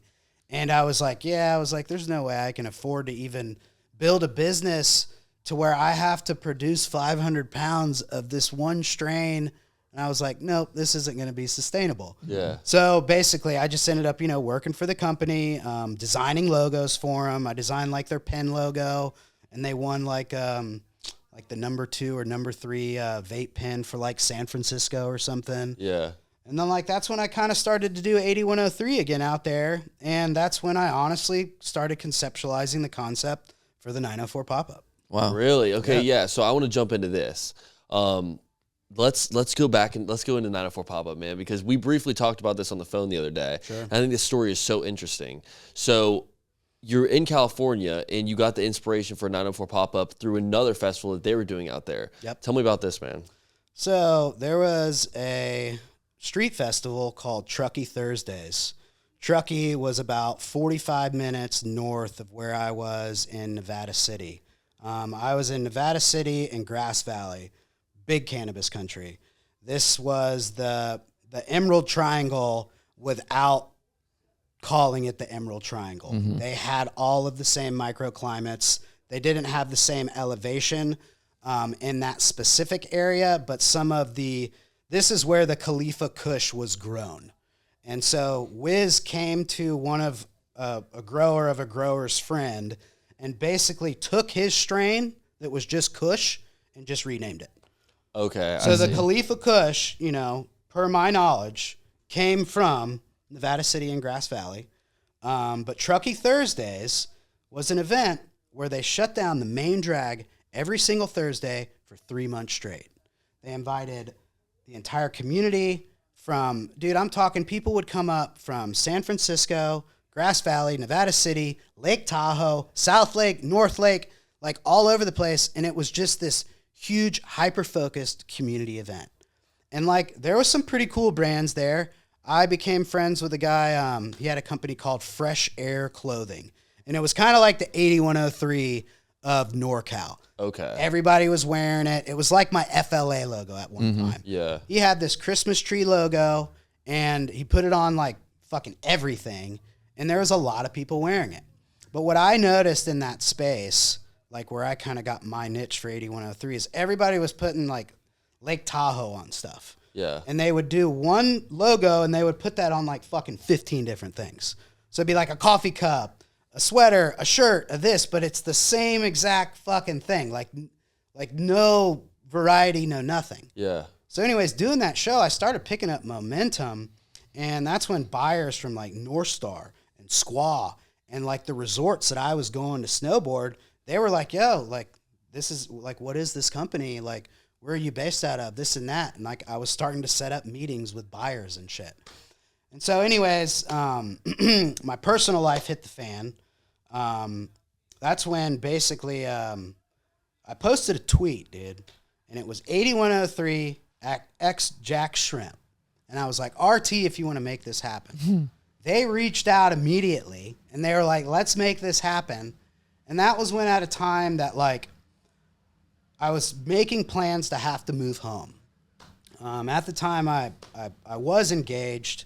She ended up cheating on me and just crushed my whole world. And bitches ain't shit. I was too vulnerable to stay out there by myself. I was just too weak. And I felt like the better move was to go home. And so I went home, you know, to try to, you know, rekindle things. But I remember having a phone call with Jaron, you know, before I went home. And I was like, Jaron, dude, I was just like, I'm about to come home and I'm going to blow everybody up. I was just like, I've got this whole new concept. And I was like, it's community over competition. It's you scratch my back, I scratch yours. It's a stronger tide raises all seas. I was like, I'm going to use all of my experience. I'm going to use all of my sauce and my brand power to blow other brands up. And I didn't even know what the name of it was going to be. I knew what I was going to do. I just didn't know what the name. And then sure enough, like I did my first event back here where we did a Walter Forever theme because that's when he was getting sick. So right when I moved back, Walt started having seizures. Nico Suavelicious, the artist that she's now living in Miami, she did a huge mural for me, and it was all Walter and all flowers, and we pre-built the walls. She brought in all the wood, and we basically made a fake store inside of a big space, and I created a pop-up store out of it. Yeah. And we had a big grand opening. It was killer. Then I had to move, but then I had my party with the Jack Shrimp, and that's when it was really starting to click with me, like, all right, I know I want to do this. And then I started the 904 pop-up. And that was with 10 vendors inside of my shop. And I brought, you know, the same person that I'm working with right now for my fashion show, Yule the Plug. Shout out to the boy, man. Shout out Yule. Yule has been my ace for years and years now. I've been back here for, this will be 7 years. So Yule and I have known each other now for over 7 years because I immediately connected with him when I moved back in town because I was so intrigued by all of the stuff that he was doing, the artists that he was with, the way he holds himself. Yule's just such a fucking solid dude. And so anyways, when I did the first pop-up, that's how I met Seti Hendricks. So Seti, we did the meet and greet with Seti, and that was when we were playing his music during the pop-up. And we had Mover and Shaker doing smoke cocktails. Shout out Seti as well. That's a huge shout out one, Seti, bro. yeah. That's Nick's favorite rapper. Yeah, that's crazy, bro. That's crazy. I mean, 100%. Dude, it was me and Seti were like, shout out Seti. For a minute, he wanted me to be his manager. I was talking to old Unc for a minute. And, you know, things, you know, didn't work out or whatever. But he always made my clothes look really good. He's a fucking legend. So, he's a real one. no, Seti is Seti is at 8103 OG, and I wish nothing but the best for that dude. For sure, bro. Yeah, I remember when we first started the podcast, I made a joke. I was like, if I get Seti on the podcast, like, and it's I remember over. the girl I was with at the time, I was just like, I just remember throwing it out there when we were both high as fuck one time, and I'm like, if I ever get Seti Hendricks on the podcast, I'm done. We've accomplished everything that we want to do. It's over with. Then episode 26 came around and we fucking drove to Atlanta to interview him. And I was like, dude, he's one of those guys, bro, where he's exactly what you picture him to be like. Just a fucking real one, bro. Yep. And so, yeah, he was my favorite artist at that time, just like when bro, the music that he dropped at that time was fucking like prime Seti 100%. too. And then just meeting him in person, I was like, this is a fucking real one, bro. No, yeah, the charisma on him, and you know, dude, when that dude smiles, he can light up a room. Yeah, and now look at the 904 pop-up. I mean, it is a fucking empire. Mm-hmm. Like, it is a real fucking machine, bro. So, dude, salutes you for doing that. Like, Definitely.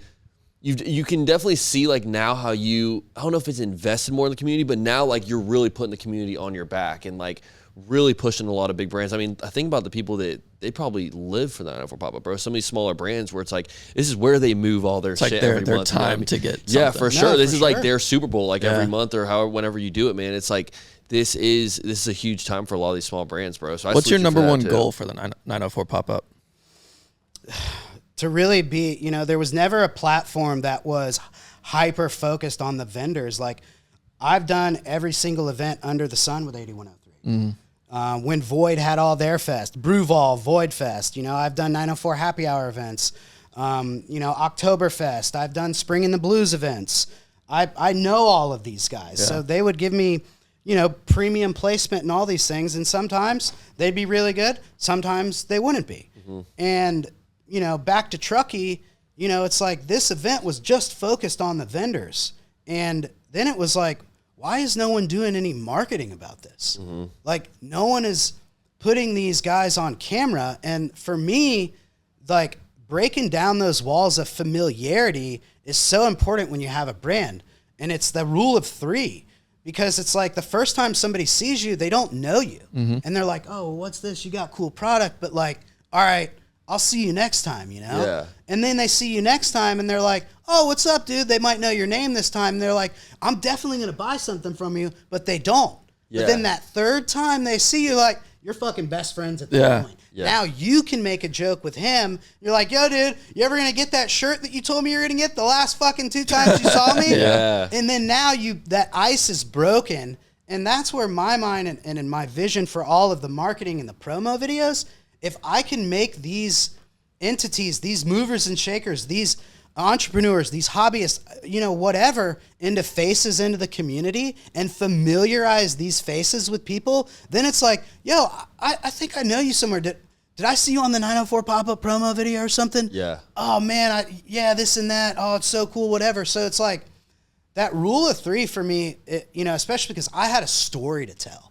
My brand wasn't like, hey, this is just this name and I make cool stuff and hopefully you buy it. It was like, hey, I'm Mark. I own 8103. And it's like, well, what does 8103 mean? So then I got to tell them what it means. And then it's like, sometimes I was the morbid guy because like I lost my brother, when I was 19 years old. Like a lot of my friends didn't experience like loss that early. And then I'm like trying to basically like turn the darkest situation in my life into something positive and inspiring for others. Because just because like I lost my brother, like everyone that has a brother and sister, like the only inevitable of life is you are going to live and die. Yeah. And we don't know when that is. And tomorrow is not promised. So it's like, as long as, we live like it's our last day and live like that all your fucking cards are left on the table, like shit, I hate to say it, like, but if I fucking went tomorrow, I'd be, Cool. I'm pretty fucking accomplished, satisfied. Yeah, for sure. I've done a lot, but I'm going to do a fuckload more. Yeah. And this is really, like you said, like I'm just scratching the surface. Yeah. Bro, in the fashion show thing, this is a huge, I would say like this is kind of like the plateau so far of like the 904 pop-up, bro. So let's dive into this. So Plateau. Isn't that like plateau's like the highest point I think of it so far? that plateau is like a... A plateau, I think. That's like your flat line. Oh, okay, so it plateaus. Okay, Peak. so there's a peak. There we go. Thank you, peak. There you you go. Okay, we're peaking right now with this too. Okay, here we go. So, Plateau doesn't sound so good. the 904 pop-up fashion show. This shit is dope. I'm like, well, yeah, plateaus like even do the same shit, right? What is a plateau? Yeah. Okay. Yeah. All right. Oh my. Okay. Yeah, we're all just a little drunk, stoned, and brilliant right now. Yeah. That's it's all going full circle. So this is kind of like the peak so far of the 904 pop-up because good job, Joseph. Thank you. So pretty much it's such a different vibe from the 904 pop-up. Like for the people that don't live in Jacksonville, 904 pop-up is usually a huge like festival space outside. It's got a bunch of vendors. You've done skate contests. You've done live performances with guests that have been on this show. Shout out Jeremy Ryan. Totally. A ton of just like really cool things with it in this outdoor space, like huge field. But now it's indoors. It's at a car museum. Yep. Me and Joey were lucky enough to go and check this out a couple nights ago. It's going to be so sick. Insane venue, brother. Definitely. I mean, it's like, we were blown away. You see the videos, it doesn't do it justice. You have no idea what this place actually looks like till you go there. That's what makes this place so hard because I've got to paint the picture for marketing. There's not 100 tables in the event hall, so I can't get that epic photo of like, from the above where you can see what's going on. Yeah. I've got to verbally tell you, like 100 vendors in the event hall, watch football games on the 200-foot projector. Yeah. And then there's a fashion show in the car museum, and it's like, it is kind of hard to put it all together. Deerwood Castle was actually, before it was Deerwood Castle, was the old Lamborghini dealership. Oh my God. So that's when Lamborghini was in Jacksonville. And that was right after COVID. And so then the Gonzalez family, shout out David Gonzalez, Jr. and Sr. I went with them and I was like, hey, this is what I do. We produce 10 events a year. After this year, we'll have produced over 90 events. Jesus Christ, bro. You know, successfully. That's insane. Doesn't sound like a plateau to me. Yeah. Fuck you. You're so right. And no, I mean, honestly, like, even with some of the OGs, like in the space that have been doing events here for over 30 years, because I do so many events throughout the year, I'll have like the highest amount of actual events produced under one entity within about 2 years for the entirety. So, and also last year was the first year that I got my alcohol permit. There's been only eight. I just eight.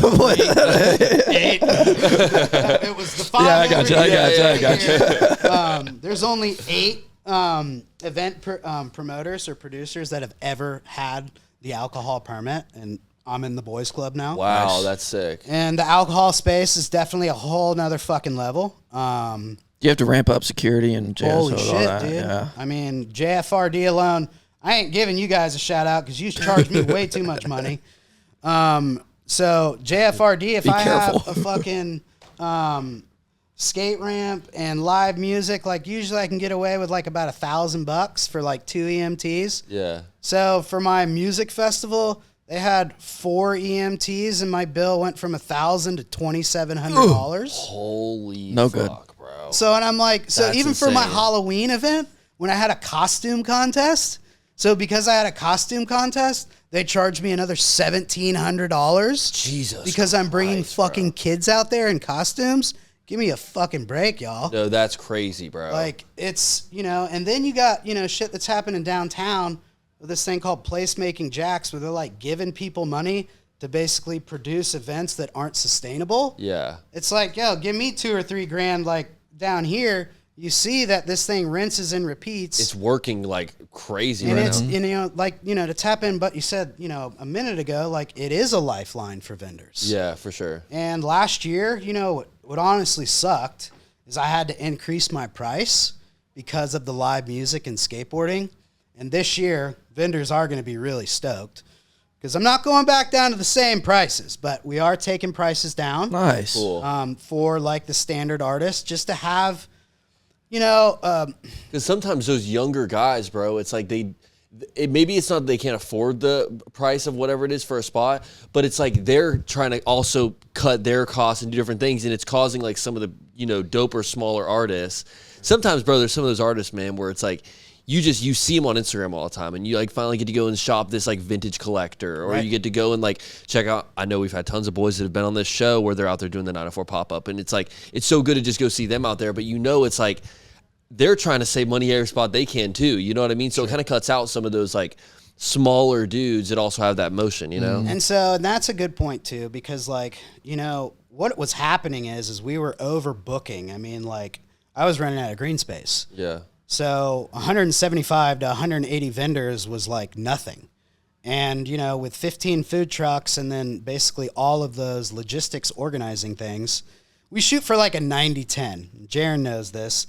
It's 90-10, man, because the 90% of the momentum is going to push us forward. Yeah. And if there are some fires that we have to put out, if let's say I fucked up, which I know I do because I'm not perfect, we might put 2 vendors in the same spots. And when we go through the final list, it might not come up. Yeah. And then we have to deal with that in real time. But that is something that I feel like that you have to be extremely good at, is facing those problems right up front, mitigating them. And I'm not a person that's going to run away from anything. If there's a problem, I'm going to fix it, and it's going to be done extremely fast. Yeah, for sure. And you got to be on the fly too, like with something like 100%. that, bro. Like when these vendors all show up, man, you're Like, I'm they're sure showing you're up pulled a ready million to pull directions. out. Like, Exactly. that's crazy. Dude, So towards the beginning, like it was like that, but now that we have a bigger team, yeah, you know, Jaron is obviously a big help there. And it's like, I kind of stay behind the scenes now to where it's like, yo, you deal with the front of the house problems. If there's a problem that you cannot deal with, come to me, Facts. and then we'll figure it out. I love it. Because what happens is if I'm out there, dude, people are like, where's Mark? Where's Mark? Where's Mark? Yeah. Where's Mark? And I'll get fucking surrounded. Yeah. And then, my anxiety goes through the roof because I'm trying to mitigate, Everything. 5 to 10 problems on the fucking fly. Yeah, exactly. And, I'm a human too. So sometimes I got to kind of check out, go look at my list, look at the open spots. We always have damage control spots for exactly these situations. Smart. So it's like there's never not something that we're not planned for at this point. Because I've been through it all now. Dude, let's sell these guys on the fashion show though. So Fashion if show someone that hasn't heard about the fashion show Seen yet, if any you live in clips, Jacksonville, I don't know how the fuck you haven't heard about this fashion show yet. But if you have somehow not heard about it yet, let's sell them on it right now. All right. And me and Joey have a special announcement after you finish this as well. So, Small Business Saturday, November 30th from 11 to 9 p.m. at Deerwood Castle. We're featuring 100 local vendors in the event hall. We're doing a fashion show featuring 20 designers. The fashion show is going to start at 6 p.m. with a cocktail hour. Tickets for the vendor market start at $15. Tickets for the fashion show start at $50. That comes with a complimentary shirt, tote, and champagne during the event. I mean, come on. I'm already there. I know what the fuck. You want my $50? VIP tickets are available as well. They're limited to 30 spots. VIP gets the same thing. Limited edition shirt, tote, complimentary champagne, and a a grazing board. Basically, they're going to have Charcuterie. exactly There it is. provided throughout, in their VIP section. Oh, I love that. That's good. And then what just happened. This is for actually some of our models, but we did a partnership with. There's a group there called the Patrons Club, and that's like their kind of secret, like high society club. Let's just call it. So basically, the Patrons Club, they're going to be a part of the fashion show. They're opening up the second floor to where they're going to provide food and drinks for all of my models. Wow. Oh, that's sick. So definitely the models are going to be super stoked. But And I'll tell you what, if you're one of those people where you just like a good photo op moment, Go there. I mean, just be there. Be there. Because when we walked in just to tour the thing, we were like so blown away with the cars are insane, just seeing all these beautiful cars. But then, you gonna like that runway show. I'm gonna tell you right now, you guys gonna like that show at the end. It's gonna be a good time, man. I mean, it is like, and you've got so many heavy hitters in the community, like designer wise, that are gonna be doing stuff with that show. A few of them that have been on this podcast too, so it'll be great for me and Joey to be able to see all those people as well. You also extended the opportunity for me and Joey to bring the studio into this space and film a podcast. That is so amazing. Dude, I cannot thank you enough, man. Live, baby. So this is the first ever OGSP live show. We kind of teased on our Instagram a little bit a few days ago, but November 30th, the boys will be there. Yep. And we're going to be popped up, man. Everybody walk. And so it's really cool. We've already kind of conceptualized how we're going to do this. Normal episode, you guys are still going to get win of the week. You're going to get just a tip, all your favorite segments, but we're also going to bring back a ton of heavy hitter guests that will be at this event anyway. So it's like a win-win for us. We know Yule's going to be there. Chameleon's going to be there. Obviously, you'll be jumping back on. Jig. Don't be name dropping. Hold on. And there's also people. These are all the repeat guests. Yeah. There's a ton of new guests that are going to be coming through too that we were able to make connections with at the rehearsal event and things like that. Also, we're just going to be walking around that motherfucker. I'm so if you're one of those people where you've been watching this podcast and you're in our fucking YouTube comments, you're in the damn TikTok DMs. He will have his slides I'm going to have the damn slides on. If you got something to say about these fucking slides, you better bring that energy, that same energy, I swear to God. And then it's going to be cool too. We'll also be able to kind of sit down with like some of the people that have been listening to this show for a long time, where if you just want to come sit down on the orange couch, we're going to have that couch there. You can take a picture if you want. For real. It's going to be a really good event, dude. I cannot thank you enough for giving us the opportunity to be at that event as well. It's going to be a great time. Yeah, Big, I'm so stoked. Big like wall for the boys to kind of get past, because we've been wanting to do a live show for a minute now, but it's always like timing, bro. We've done live shows, but for other people's shows, we've been wanting to do our own live show. That's like facts. I didn't even think about that. I didn't even think about that. We have been a guest on a few live shows before, and it's not going to be live streamed. So I think when people hear live show, like, you're not going to be able to watch it. You got to be there live. Yeah. If you really want to see it happen, you got to get your ticket and you got to be there, because it's going to be a fucking movie, bro. And I mean, there's been so many people where they've shown love on Instagram. I know when I see your face in person, boy, like, I'm gonna be fucking stoked, just as stoked as they are, man, because it's like they've been watching this shit since day one. And since we've kind of posted that announcement, we've already had so many people that are in the DMs, like, just drop the Addy, we're there. Yep. So I'm excited for that, bro. Thank you very much for getting us that opportunity.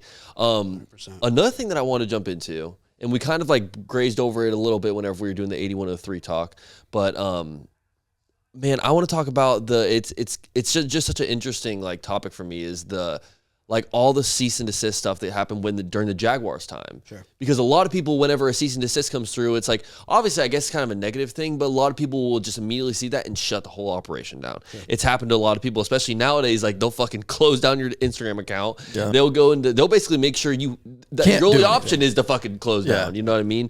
And I remember the time, like, when you first got into, like, doing a lot of the Jaguar stuff, and it was like knock off different things and the players and all this stuff. So I just want to touch on that briefly before we get out of here, bro. Sure. I guess we can start with the Jags. I mean, some of my first cease and desist was directly from them. And that was like, you know, when I was doing like Mojo tees. Man, I had this shirt where I like took their logo and I dripped it and I stretched it and I cut it all up. And then I put like a Jag head on top of a body. And it was so murked out, like, I thought it was artistic expression, but obviously, once the thing of it is like once you start moving product, that's when you get the letter. Mm-hmm. Yeah, and then you know it gets a little bit more serious when you know like I think it was some new thing on Instagram where like these accounts were like able to report you, and so I remember because I lost 22,000 followers, which was, you know, all of my OGs. And that was when like I did a graphic and it was always the Jags. It was before anybody ever did it and it went viral.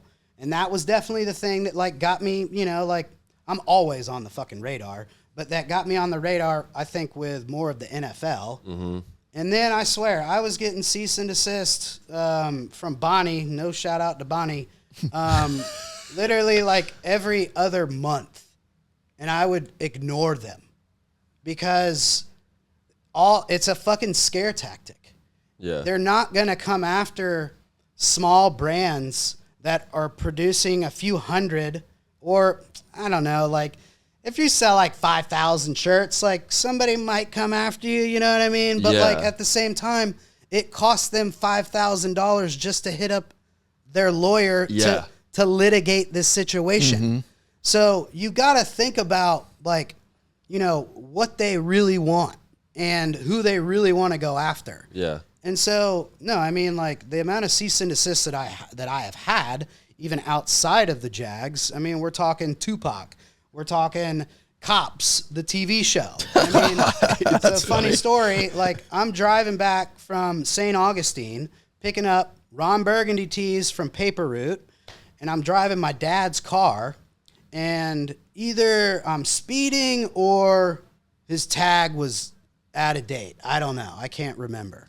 But it was in the A1A. It was on South A1A where you lose your phone service. Yep. I'm always flying through there. And so I got pulled over, and I had a warrant out for my arrest. Damn. And I had no fucking clue. That's tough. This warrant supposedly has been existing for the last 7 years when I was in Tallahassee going to school with my brother. And anyways, so I got arrested. I had to go to the St. Johns County jail, you know, got booked there. By the way, like if you ever do get arrested in St. Johns County because that's like a cakewalk. Duval is not. Yeah, St. I've worked there. They treat them good. St. Johns County is like a fucking rehab. It's just clean. Yeah. So anyways, I had to go down there. This was, you know, my mom and dad were still around. Called my mom and I'm like, I just got fucking arrested. I need you to come pick me up. Like, I don't know what's going on. And so then I had a court date set, and I swear 24 fucking hours before that court date when I was supposed to go back to Tallahassee, we get a phone call and it was basically like, the officer's not showing up. Your court case is canceled. And I was thinking the entire time because it's over the Florida statute of limitation. It's been over fucking 7 years. No, for sure. Like, so is he even still an officer? How did they not find you? You know what I mean? Like, that's the thing that's crazy. Like, 7 years. Was it a crazy warrant? And you're so like in the community too. And then when I get pulled over in my dad's fucking car, and like I said, my dad's a hunter, so he's got his shotguns in there, bullets, fucking everything, and I'm just like, yo, I'm driving my dad's car. I got shirts. Here's the shirts I just picked up. Like, I'm going home. But I wasn't going home that day. Yeah. No, you're not. I wasn't going That's home that wild, bro. And so, like, now, you know, if you were to get a cease and desist or whatever, it's like, I mean, it kind of is like a trophy. It kind of is like a trophy. That's what it is, bro. Because it kind of is because it's like you can't really get this unless you got motion. Yeah, right. Like you're on their fucking radar. Which I mean, I know there's so many times where me and Joey we made a off-grid Masters tee, and it was a Champions Club tee we did, and it was a Masters logo, but we did it with Florida. The hype video for that was so good. The hype, dude, that was the best. I watched it last night, brother. That was so fire. We look like Tiger Woods. I know. And so you would remember that shirt. Dude, just did it. Yeah. Oh yeah. Oh my God, I forgot about that shirt. Would you ever bring that back? Man, I mean, you could probably find one of those on eBay. Like I saw someone, my God, dude. Somebody was trying to sell one of those on eBay for $200. What? Oh my, I'd pay it. I would pay it. But dude, that was the Tiger shirt. Woods just did it. Fucking. Oh my God, that was the most genius shirt ever. I totally forgot about that. Bro, that was right after his scandal. Yeah. That was the Ron Burgundy wave. Oh People my were wearing that gosh. at TPC, and they were getting thrown out because of it. That's hilarious. Oh my God. I remember I wore it one time, and like I got away with it, and then one of my friends wore it the next day, and he was like, "Dude, they made me turn the shirt inside out, Dude. because it was getting on TV. Yeah. People were seeing it." Yes. And then so that was when I was still on Karmaloop, and I was moving the fuck out of those shirts on Karmaloop. I got a cease and desist from Nike. Nice. But they sent it to fucking Karmaloop first. Oh. So it was like, oh shit. I was like, well, did I get it or did I not? This is actually mine. Because they were like, yo, we have to take the shirt down. And I'm like, fuck. Yeah, like, but I don't gotta stop selling them, I guess. You know what I mean? Like, still keep printing. This is when fucking, remember, there's a store in the mall called Icon? Oh, yeah. Mm-hmm. Bro, shout out Big D, David, what up? Icon, like he was one of the first streetwear stores back then at that time. Yeah. And I can't tell you how many of those shirts we were moving. God, dude, I've totally forgot about that shirt. But back totally to, like, I got to finish the Cops thing, because the reason why I made this shirt, I basically took the logo from the TV show, Cops, yeah. and I just put fucking suck. I wonder why they were on your ass. Well, I did that because they fucking arrested me. That because is of hilarious. That's awesome. Dude, that That's is fucking fucking great. hilarious. That is fucking hilarious. suck. Fucking But like literally, dude, that was the quickest one. I think I got that cease and desist in like fucking 3 weeks. That's great. That's crazy. awesome. That's like a record. PR. yeah. But I still have the paperwork. Like I still got it somewhere. So, for any of these cease and desists, like, is there ever a time? I mean, you don't gotta. I don't know how to like properly answer this question or even ask this question, but like, do you stop making the shirts? No. Okay. Because it's just like I get so curious. It's like you see so many. It's funny how like they didn't try to like go all the way with you. You know what I mean? Why do you think they didn't push it all the way and be like, all right, let's just close this motherfucker down. Like, let's just go all in with it, you know? All they want you to do is take it offline. Yeah. As long as basically you do enough to where they just shut the fuck up. Yeah. To where it's like you just kind of, you go online, you take it off your website, and then maybe if there's a few posts that might have some traction somewhere, Yeah. get those off your socials. Yeah. But otherwise, just don't fucking tell on yourself. For sure. Exactly. Post the shit on the story, have people fucking wearing it. Well, the thing that is also like just it blows my mind is it sucks. You have to. The only way you're gonna get that is if you have motion, because you see the dudes that have no motion, dude, and they'll like theirs will be so much more of a copycat logo. Oh, of it's something bad. Yeah, it's like terrible. It's like, I mean, literally.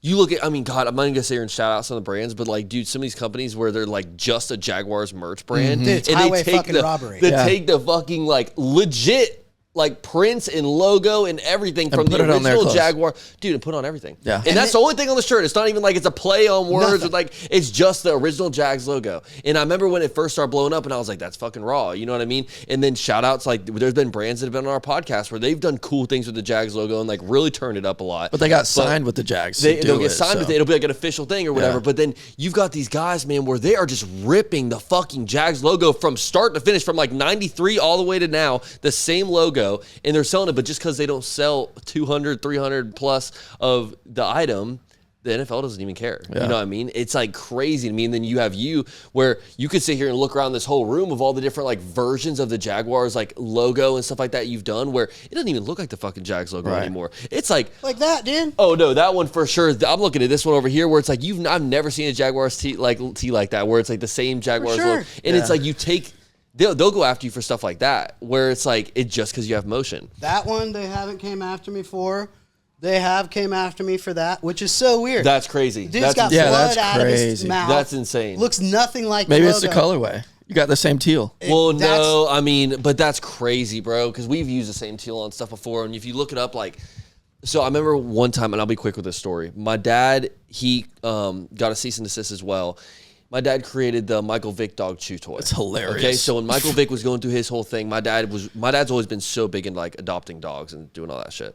And so him and his buddy, they invented the Michael Vick dog chew toy. Wow. And I'll pop up a picture of it right here in the middle. But it was like literally, it was a rep. I mean, it was as real of Michael Vick's face. You could not. I mean, it was exactly Michael Vick. You could sit there and say you could put him in a fucking Jags jersey or something, bro. That's Michael Vick. You know his face. Sure. And it was like just this hard like rubber chew toy, and it blew up, bro. I mean, it was going viral, and it was like every single thing, bro. That like.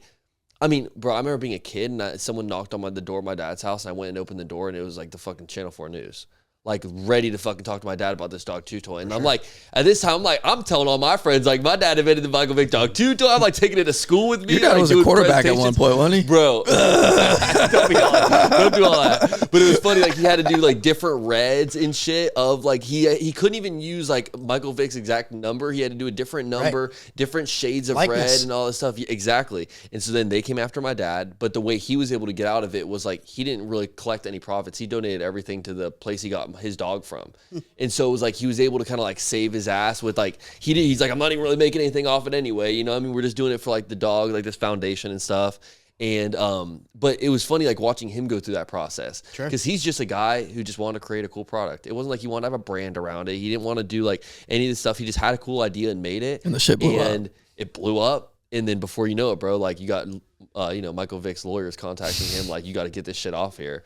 And I think that's hilarious, dude. I still have like 3 or 4 of them. I am like, that's like my pride and joy, bro. It's just like I can't even let my dog chew with it, because I'm just like this shit. Like this one day, years from now, this thing will be worth some fucking money, bro. Because it was such a good idea. And it's like similar with you with the cops thing, and then with the Mike or the Tiger Woods thing. Like definitely, it's fucking raw, bro. Yeah, like back to like the Jag stuff. Like I'm sure we all remember Minshew Mania. Oh, for sure. So Uncle Rico, that was my shirt, and ESPN flew down here to buy that shirt when I was in Springfield. Wow. Oh my god. And they wanted to throw it into the skit that they did with Gardner and Uncle Rico. This was when I was contacted by the CMO to do an 8103 X-Jags collab.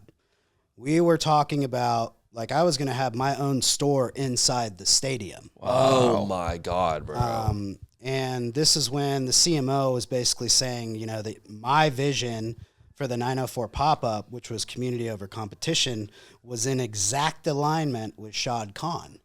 And I was like, can you repeat that again? Right. Can you say that? Can I record you? Can I get that in writing, please? So this was when Julian Duncan was our CMO at the time. And he came from working with people like LeBron James. And so it was me and Threat Supply, and we were the 2 companies that were in the runnings for the collaboration. And so I was sending my designs to Fanatics in real time, and basically for licensing, and nothing was moving. And I was basically, this is what I was told to do.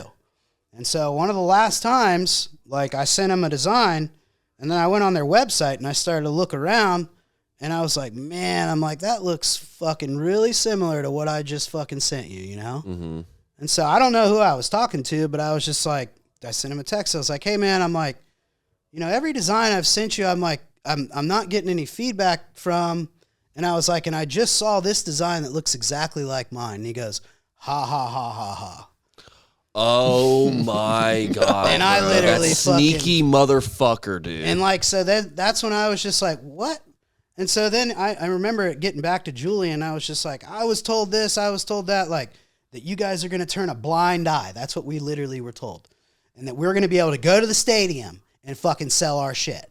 And this was when, like, I didn't create Minshew Mania. Yeah. But I fucking threw steroids on that bitch. Oh, Yeah. Without a doubt, bro. Are you kidding me? Any shirt that I did with him, dude, I did him fucking in the locker room stretching with a jock strap. I did him flying through like some weird wrestler with a fucking Jack Daniels bottle. And then obviously the Uncle Rico tee, that went fucking viral. Yeah. I had to stop producing them because I was selling so many of them. And then what happened, the market started ripping it off. Etsy stores, this store, that store. They took my fucking screenshot and started making that fucking shirt all over the net. And how is that allowed? You know what I mean? Like, I mean, it's just, but it's because like you're kind of in a similar situation where it's like, you know, you don't own the Minshew Mania thing, so it's like anyone can just take shit and do whatever they want with it. Dude, but I mean, like, God, so that's fucking crazy. My whole pitch and goal for that year is because Uncle Rico was there. This is one of the first times that the Jags have ever had a trend. Mm-hmm. Like, we actually had a fucking trend. Yeah. And Minshew, he could come out of a fucking fighter plane, wear his Snickers chain. He could do whatever, and he was a caricature. Yep. I could take that and I could spin it. Dude, I can't even tell you. I mean, I did this one concept. I called him the Cougar Hunter. And he was I remember this. In the car with the fucking hat. Where did I get that fucking inspiration from? Damn it, I'm losing it right now. But like, it's just crazy because like my plan for Uncle Rico, I was like, let's bring Uncle Rico back for every single home game. Mm-hmm. Put him in a random seat in the game to where now a fan gets to sit next to fucking Uncle Rico. Awesome. And everybody's already wearing the fucking shirts. Oh my God, that's actually genius. And then I was like, why don't we do a fucking meet and greet, do an autograph signing with the fucking shirts? Yeah. Uncle Rico was having the time of his life. Oh, dude, Uncle Rico was living during that. I remember seeing him driving around town in his van. Dude, we went to Target together, and he had to get fucking makeup for his shoot down at fucking Sea Turtle. Like, when I got the picture with him down there, and he's wearing his headband and this and that, like, it's one of my, few photos on my personal Instagram. But, like, that was fucking cool, man. Yeah. Oh, that for was sure. really cool. It's just licensing in the Jags, like, shout out, to the brands that got him. $10,000 is not a lot of money to get that license. Yeah.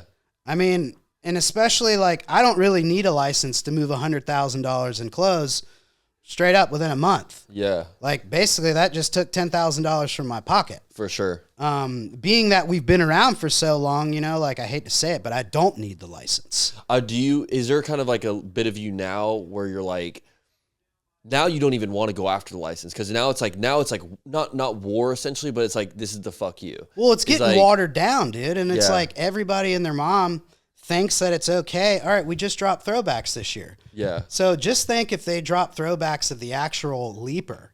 Oh my God. It would have fucking bombed because there's so much bootleg product 100% all over the place. Yeah. That's why they went with the Prowler. That's actually a good point. I didn't even think about that. That's a good point. I mean, dude, you got because it would have like everyone's already rocking that logo anyway, right? Bootleg as fuck. Yeah. For sure. And it doesn't even look good. Yeah. Oh yeah. You can tell it's a bootleg. Yeah. Exactly. But people want to, and there's multiple different like levels to price points and products. You got the LaFarve $45 to $65 corduroy hats. Yeah. And then you got guys that are literally taking old logos, reproducing them overseas, and selling these fucking hats for $30 fucking dollars. Oh yeah, with a puff embroidery. Yeah, I could sell that hat for $45 all day long. Yeah, you're watering down the marketplace for sure. Like, just people need to give each other their room. Mm-hmm. Like, I don't need to go back, but it's just like I was the very, very first throwback Jag hat ever. And had it not done well, who knows where all these guys would be at now? Because it's like you kind of subconsciously. Yeah, everybody sees this shit. Oh no, 100%. Bro. You've seen the FLA logo a million times in your head. Yep. You've seen it a million times at the bar. You've seen the Half Cat 8103 Jag hat everywhere. You didn't know where to get it because it was like, where is that hat? Yeah. Oh, it says 8103, but he's never got it online. I never put it online because I didn't want to fucking get caught. Yeah. So, yeah. Jaron, I remember when I flew back for one of my pop-ups at Hotel Palms, Jaron was selling those hats for $50 a pop. That's fucking crazy. I was at UPS trying to get the rest of my fucking boxes because they were held up.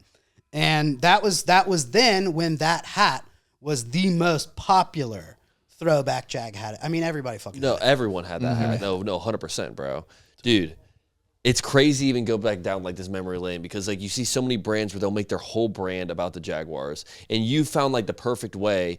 And I mean, you can see it in the shop, you can see it with like all of the stuff you do on social media and whatever. It's like you've really found like the perfect happy medium for like doing collabs with things that involve the city, or just doing like putting your own little pinch of like Jacksonville on your actual merch. Definitely. But then also having like a legitimate like designer high quality brand. Yeah. You know what I mean? And it's like, dude, I salute you for it, bro. It's very like it is seriously something where it's like, I mean, me and Joey take notes with it when it comes to our merch. Sure. Smaller brands should take notes of this. Big brands should take notes of this, of like how to like really balance it. You know what I mean? Because so many people, bro, it's like it almost seems like they're selling their soul for the fucking Jags. You know what I mean? It's like you can tell they'll have like a great brand. They get that first taste, bro. Yeah, exactly. Because you can tell. But then people are buying your merch because they like the fucking Jags. They're not buying it because that's a cool fucking shirt. Mm-hmm. And you found that happy medium where their shirts, bro, even if you were doing this shit for the fucking Carolina Panthers, I'd probably still rock some of them. Straight up. Because it's just a hard fucking shirt. You know what I mean? And I think that's the difference, bro. And bro, I mean, I salute you. You're crushing it. Seriously, man. And I appreciate you coming on the pod today, bro. It's a sir. fucking great episode. And it's cool to finally like, I mean, it just shows that me and Joey are doing something cool too now to get like legends like yourself of people that have like built the foundation for fucking young brands in the city on the show. And we're really going back to the roots, man. And dude, I'm like, I mean, I've been waiting for this, man, and I've been watching you, you know, and I see everything that's going on. Yeah. I'm up there on, I'm not in the nosebleeds ever, but I am watching from the nosebleeds because at the end of the day, if I'm not inspiring and or helping younger creatives like yourself, I'm not doing my fucking job. True. Like, I'm only going to be here for a blip of time.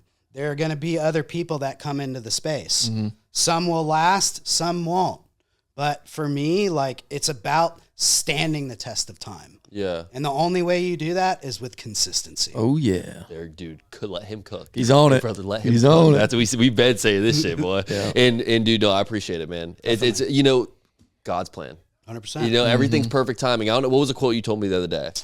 Oh, man, that's the good one. So timing in the market is time in the market is more important than timing in the market. Facts. Mm-hmm. And that's it, bro. And so it's like, right now I feel like my longevity is reigning because people know we produce a quality product. Mm-hmm. Yeah. And we have a reputation to keep at the end of the day. And the 904 pop-up is now that huge engine that now my responsibilities have changed. And I have a bigger hat to wear and a lot more responsibility. But at the same time, like bouncing back and forth between 8103, it's kind of like I have a split personality, if you will. The 904 pop-up, this is another good quote, and it resonated with me probably about 7 years ago when I started. Don't let your losses define you. Mm-hmm.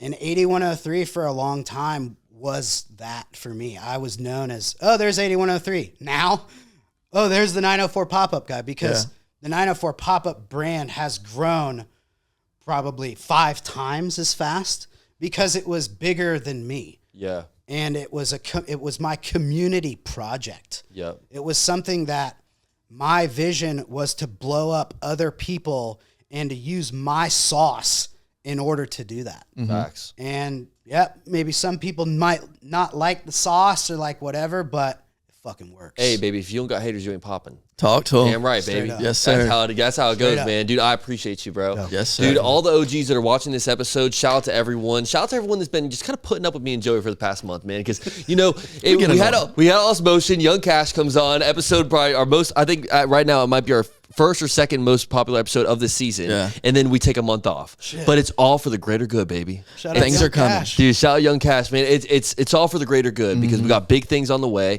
So shout out to everyone. Shout out to Mark for, letting us fucking come in here and crash the space, man. I want to say thank you, Mark, for really opening up and telling us your story, because it's beautiful. You've really come a long way, and Gotta give you your flowers, man. And You're you crushing never it. know, bro, like who out there also is like dealt with a lot of those similar things. Like, bro, I really could not imagine being in your situation with some of this stuff. And being as successful. And being able to bounce back, bro. Right. It's like trials and tribulations to the fucking max, too. It's not like these are any small feats, bro. So, dude, shout out to you. Thank you for also being so open on that, man. It's just like, we have a lot of listeners where sometimes they come out and they're like, sometimes the guests will say something throughout the episode. Me and Joey are like, just kind of flies over our head. And then the listeners like, we get a long story. Yeah, they're like, how this changed their life. I went with this. I'm like, well, I'm glad it resonated with somebody. Yes. Exactly. You know what I mean, bro? So you never know, dude. I appreciate you, man.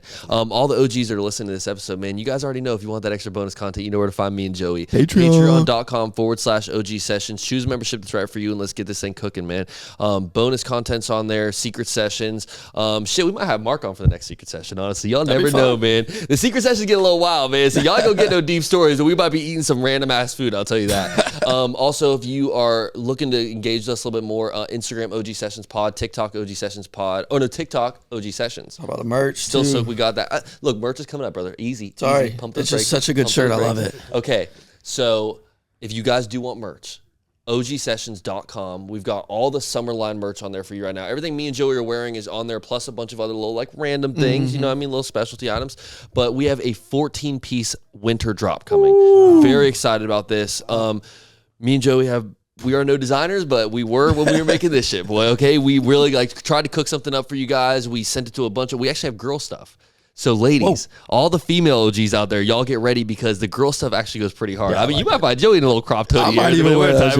Watch out. But no, we've also got a couple like very like unique items. Like I'll just go ahead and hint teddy bear. Oh, the OGs, the first ever OGSP teddy bear. Okay, so y'all get ready. That's just one of the like interesting pieces that we're gonna be dropping in this drop. So once again, shout out to all you guys that have been rocking with us. Don't forget, like, comment, subscribe, engage with this episode. If you guys really fuck with us and you want us to do more episodes out in the wild, engage with us. Let us know your favorite part about this episode. And then once again, shout out to the man, Mark. Yes, sir. Appreciate you, Mark. Dude, you are a fucking legend for real. And as always, we're going to keep the memory alive. Shout out Walter, baby. Shout out Walter. Shout out Walter, man. OG, man, to the death. Boys, we will be back with y'all next week. This is OG Sessions Podcast. We are out. Peace. Out.